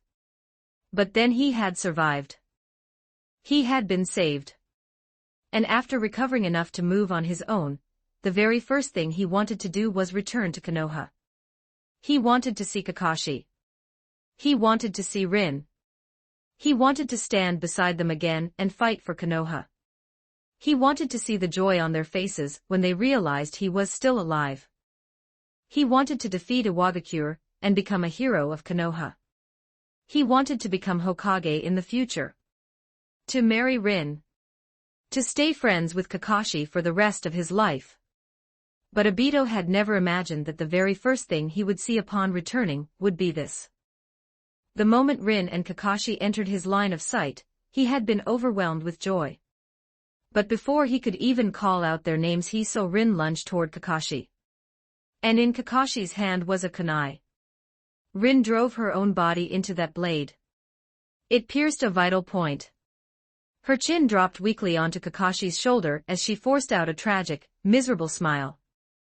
Blood dripped down, drop by drop. In that instant, Obito's eyes went red. He had rushed back, full of hope and excitement, only to see this as the very first thing before his eyes. Obito roared in fury. He couldn't understand why fate would toy with him like this. Why let him survive only to force him to witness this? If Rin was gone, then what meaning was there in his life at all? He glared at those Kirigakure shinobi, unable to understand why Kirigakure, Konoha's ally, supposedly would do something like this to Konoha. You all deserve to die. Obito's anger burned like wildfire. A scarlet light rose in his eyes. The pattern inside them grew more and more complex, more and more profound. Under this violent emotional stimulus, his eyes leapt directly from Tsutomu Sharingan to Mangekyo. The eyes Uchiha Yashiro had yearned for desperately, yet could never obtain. In an instant, Obito's attack arrived. The Kirigakure shinobi around him barely managed any meaningful resistance. Obito moved closer to Rin's corpse, wanting one last look at her face. If only I had come just a little faster. Chapter 123, Chapter 123, It hurts. It hurts. It hurts so much. 1132 words. It hurts. It hurts so much. Clutching his chest, Uchiha Obito felt a pain unlike anything he had ever known. It hurt even more than when he had been pinned beneath that rock, dying. Why does something as disgusting as Kirigakure even exist? They deserve to die. If only there had never been a war. Then I wouldn't have nearly died. Kakashi wouldn't have lost an eye. Rin wouldn't have died either. The one in the wrong is this world. Only when Konoha shinobi began approaching did Obito finally force himself to leave. A figure rushed urgently into the Hokage building. Hokage-sama. The intelligence shinobi quickly explained the entire sequence of events, how Kirigakure shinobi had captured Noara Rin, turned her into the Three-Tails Jinchuriki, and sent her toward Konoha in an attempt to trigger a tailed beast rampage. How Rin had thrown herself onto Kakashi's blade to die and stop it all. The moment Hiruzen heard it, he flew into a rage. What is Kirigakure trying to do? Obito could not understand it. And neither could Hiruzen. Kirigakure and Konoha were allies, were they not? Given how terrible Kirigakure's current situation was, they were only barely holding on thanks to Konoha's support. And yet they had secretly stabbed Konoha in the back. Were they tired of living?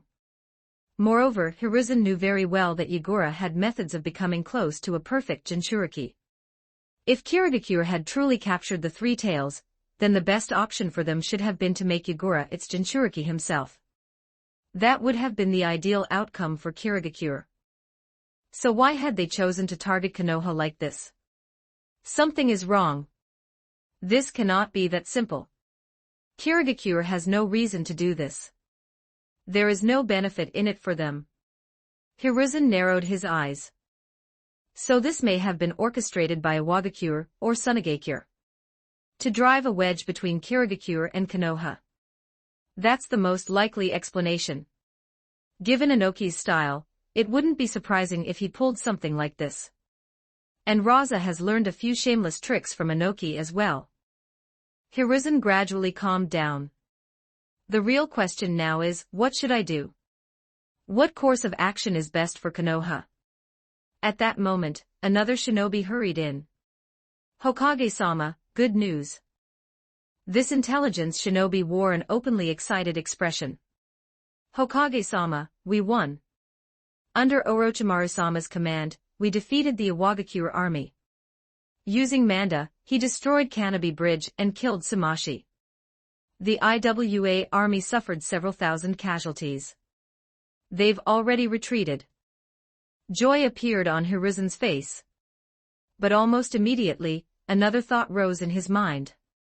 With Orochimaru's seniority, and now such a major victory to his name, the people of Konoha who had gradually begun to forget the Sannin due to the passing years would certainly remember Orochimaru's achievements in the Second Great Ninja War once more. His prestige would soar to an extremely high level. Would Minato Namikaze still be able to compete with him? If not, should Hiruzen use the authority of the Hokage to forcefully pass the title to Minato? Or was there another option? Hiruzen shook his head and temporarily pushed those tangled thoughts aside. What about our casualties? The intelligence shinobi hesitated slightly. Hokage-sama, we also suffered quite a lot of losses. After hearing the number, Hiruzen let out a sigh. This is war. Konoha never wanted war. We love peace. But those other villages refuse to abandon their ambitions and insist on causing this kind of bloodshed. Before long, Hamura Mitokado and Koharu Udatain also arrived after receiving the news. Both wore smiles. Hiruzen, this is excellent. Iwagakure kept hounding Konoha all this time. Now that we've beaten them, I'd love to see the look on Inoki's face. Hamura turned to Hiruzen. Hiruzen, we can't let this end here. Iwagakure lost. We must make them pay compensation to cover Konoha's losses in this war. Koharu nodded in agreement. Konoha has suffered too much in this war. Iwagakure must bear responsibility for that. And now that Iwagakure is dealt with, we can focus our efforts on Sunagakure next. That miserable Sunagakure has gotten far too arrogant lately. It's time they were taught a lesson. Suddenly creak. A figure pushed the door open and entered. All three pairs of eyes turned at once. A thick smell of blood clung to Danzo's body. He looked tired but his mood seemed quite good. Hiruzen asked, how did it go? Danzo bared his teeth in a grin. We killed over 20 Uchiha. The rest fled in disgrace. There are still other enemies threatening the village, so I can't pursue them too far. Otherwise, I'd have wiped them out completely this time. He looked at their expressions. That look on your faces is their good news. Koharu nodded. That's right. Orochimaru led Konoha's forces to defeat the Iwagakure army. The IWA army has already retreated. Danzo's eyes lit up. But before he could speak, Hiruzen spoke first. There's bad news as well. An elite Kirigakure squad ambushed our Konoha shinobi. They killed many of them and turned Noera Rin into the Three-Tails Jinchuriki. Kirigakure was likely planning to trigger a tailed beast rampage inside Konoha, but fortunately Noera Rin chose death herself, and stopped their plan before it could be realized. The moment those words fell, Danzo, Hamura, and Koharu all looked shocked. Kirigakure attacked Konoha. Is that true? Hiruzen said firmly, this was reported to me directly by ANBU. There is no mistake. The ones who attacked Konoha's shinobi were indeed Kirigakure ANBU. Hamura looked puzzled. But that makes no sense. Aren't they our allies? Given how miserable their situation is, how does attacking us benefit them in the slightest? Koharu was equally bewildered. N is right. Kirigakure can't possibly be stupid enough to do something like this. Could it have been the Kagaya clan impersonating them? Hiruzen shook his head. It wasn't the Kagaya clan. But Kirigakure making a move like this truly is difficult to understand. I suspect there may be some hidden factor behind it. Suddenly, Danzo let out a cold snort. No hidden factor changes the fact that Kirigakure ambushed Konoha. The casualties among our shinobi are real. Kirigakure must pay for that. Even if there's some problem behind it, it's not our responsibility to investigate. That is Kirigakure's mistake as well. And this is the perfect opportunity for us to cut ties with them. Hiruzen, you've already gotten what you wanted. The alliance you promised Kirigakure. We've already fulfilled it. This time, Kirigakure is the one at fault first. There's no need for us to keep paying for Kirigakure any longer. If we cut ties now, it will be the best possible choice for Konoha. Chapter 124, Konoha's Peace Plan. 1107 words. Hamura immediately objected. But if we do that, Kirigakure definitely won't be able to withstand the pressure. They'll lose. And once that happens, Sunagakure will turn around and target Konoha. If that happens, Iwagakure will certainly come back as well. This time they were only driven back. They haven't surrendered. And the damage we dealt them wasn't enough. They still have the strength to fight. Then Hamura added one more line. Danzo, if you hadn't worked with Shirosha Kuchi to make a move against Sunagakure, then yes, we might actually be able to do that. But because of you, Sunagakure definitely bears a grudge against us now. Danzo's expression sank. Hamura's sarcasm irritated him greatly. But Danzo didn't even look at him. Instead, he said to Hiruzen, which is why we need to reach an agreement with Sunagakure first. Hiruzen looked at Danzo. Who will go? Since this matter started because of me, I'll go myself. But I'll need Orochimaru to accompany me. I'm confident I can persuade that brat Rasa, but he's too impulsive. What Danzo was worried about was simple. That Rasa would attack before he even got the chance to speak. After personally fighting Rasa, and witnessing his clash with Minato, Danzo now understood clearly that he was absolutely no match for Rasa. At least not in his current state. The moment Danzo and Orochimaru appeared, the Suna shinobi immediately became alert. Who goes there? It's Danzo of Konoha. And Orochimaru. Why are those two here? To ambush our Suna army. Inform Kazekage-sama and Pakura-sama at once. Danzo spread his hands, trying to signal that he had no hostile intent. Everyone of Sunagakure, we mean no harm. We've come to discuss something with your Kazekage, something beneficial to both Konoha and Sunagakure. Please pass the message along. After speaking, Danzo did not step any closer. He remained where he was, doing his best to reduce the hostility of the Suna shinobi. Orochimaru folded his arms and narrowed his eyes as he observed the surrounding shinobi of Sunagakure. Danzo and Orochimaru. Rasa raised a brow. I understand. I'll go over in a moment. Beside him, Pakura looked over. Husband-sama, shall I come too? Rasa shook his head. I'll go alone. With that, he rose to his feet.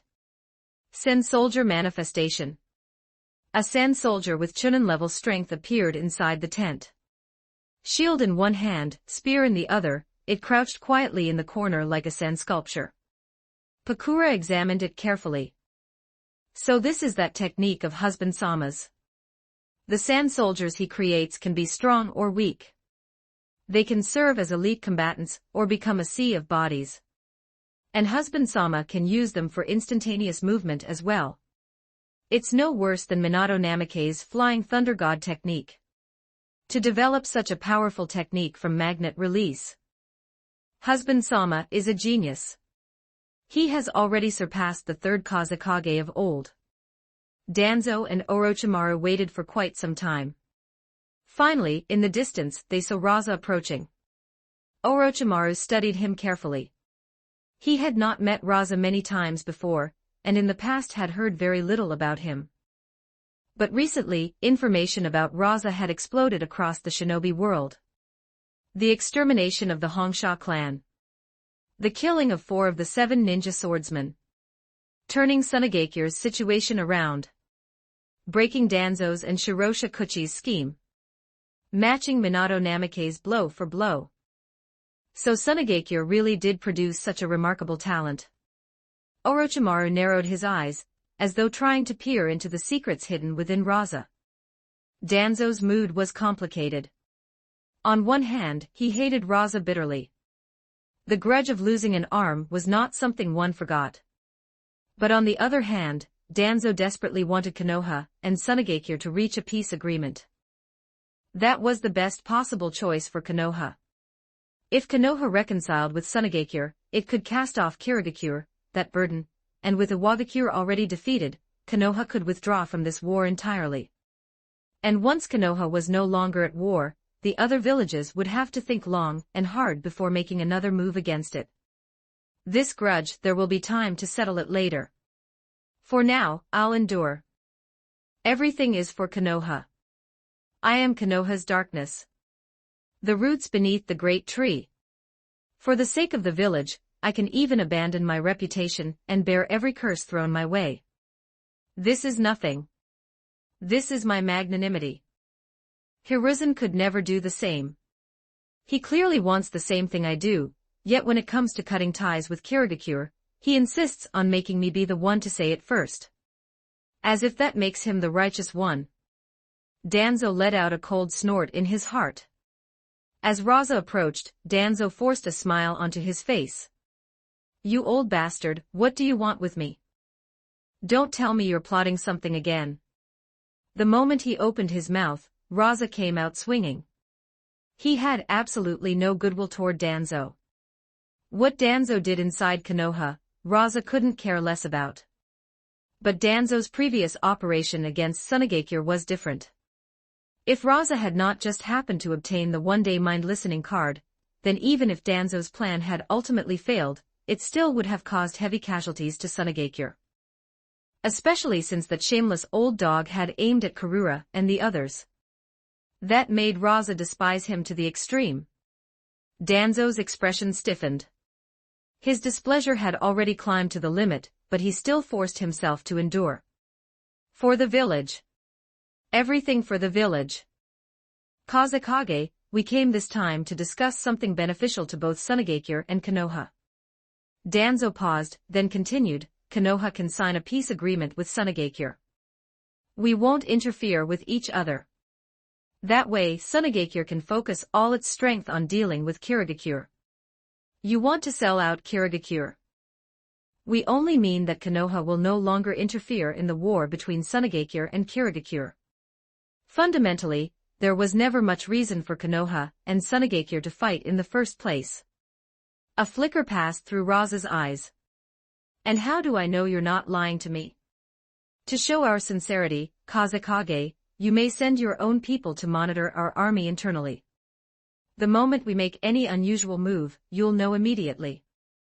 Danzo said, that means Konoha will have no chance to launch a surprise attack on you. Kazekage, this is an enormous advantage for Sunagakure. If you defeat Kirigakure, Sunagakure will gain huge war reparations and enter a period of peace. Isn't that exactly what your village wants? Danzo's voice took on a coaxing tone. Chapter 125, Chapter 125, Rasa's shamelessness surpasses even mine.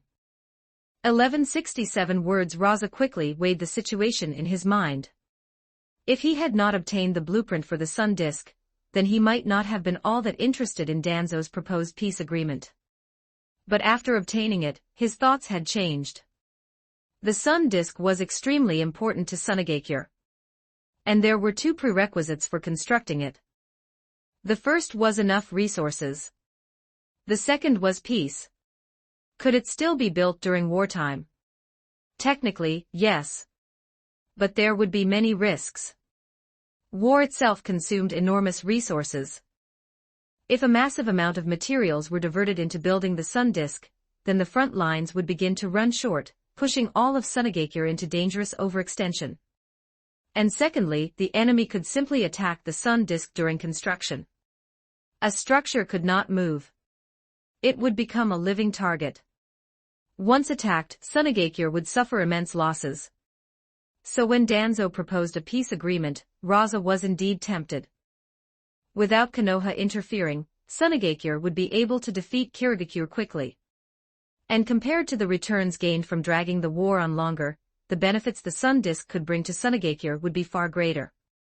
Still, he could not simply agree the moment Danzo proposed it. For Danzo and Orochimaru to come here personally already proved one thing: it was Konoha that needed something from Sunagakure. Not the other way around.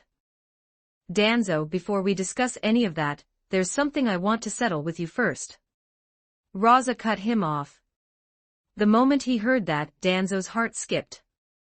Rasa said, you bewitched one of our Sunagakure elders, Shirosha Kuchi, and led Konoha shinobi into Sunagakure itself, creating a massive threat to my village. I intend to settle that account properly. Danzo had long expected Rasa to bring this up. So he let out a sigh and said, Kazekage, in this matter, I truly was in the wrong. I listened to Shirosha Kuchi's deception and lent him men. I never expected him to do something so utterly insane. I am deeply sorry. However, Konoha also lost many shinobi in that incident. And as far as I know, Kazekage, you discovered Shirosha Kuchi's scheme in time, so Sunagakure suffered no losses. After that, Shirosha Kuchi still tried to deceive me, but you misunderstood the situation, Kazekage. Quite a number of Konoha shinobi died by your hand, and I myself even lost an arm. If Minato had not arrived in time, I might well have died there too. But I bear no grudge toward you, Kazekage.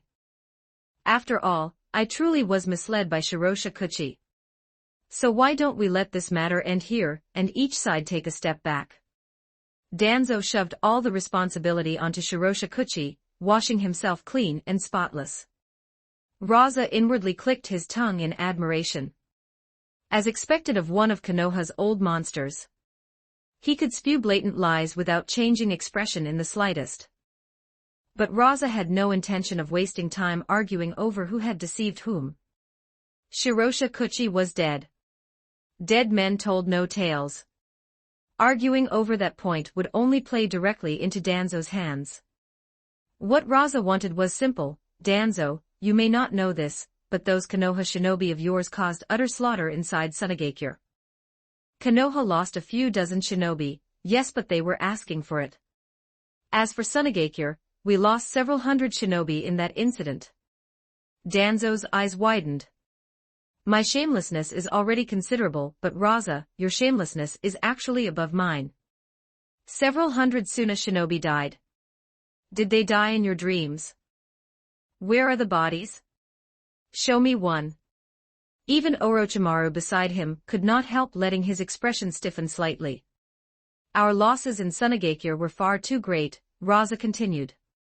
So if Konoha is truly sincere, then before we sign any peace agreement, you'll need to compensate Sunagakure. Rasa could not directly refute Danzo's attempt to shift blame. And Danzo could not directly refute Rasa's shameless fabrication either. What do you want?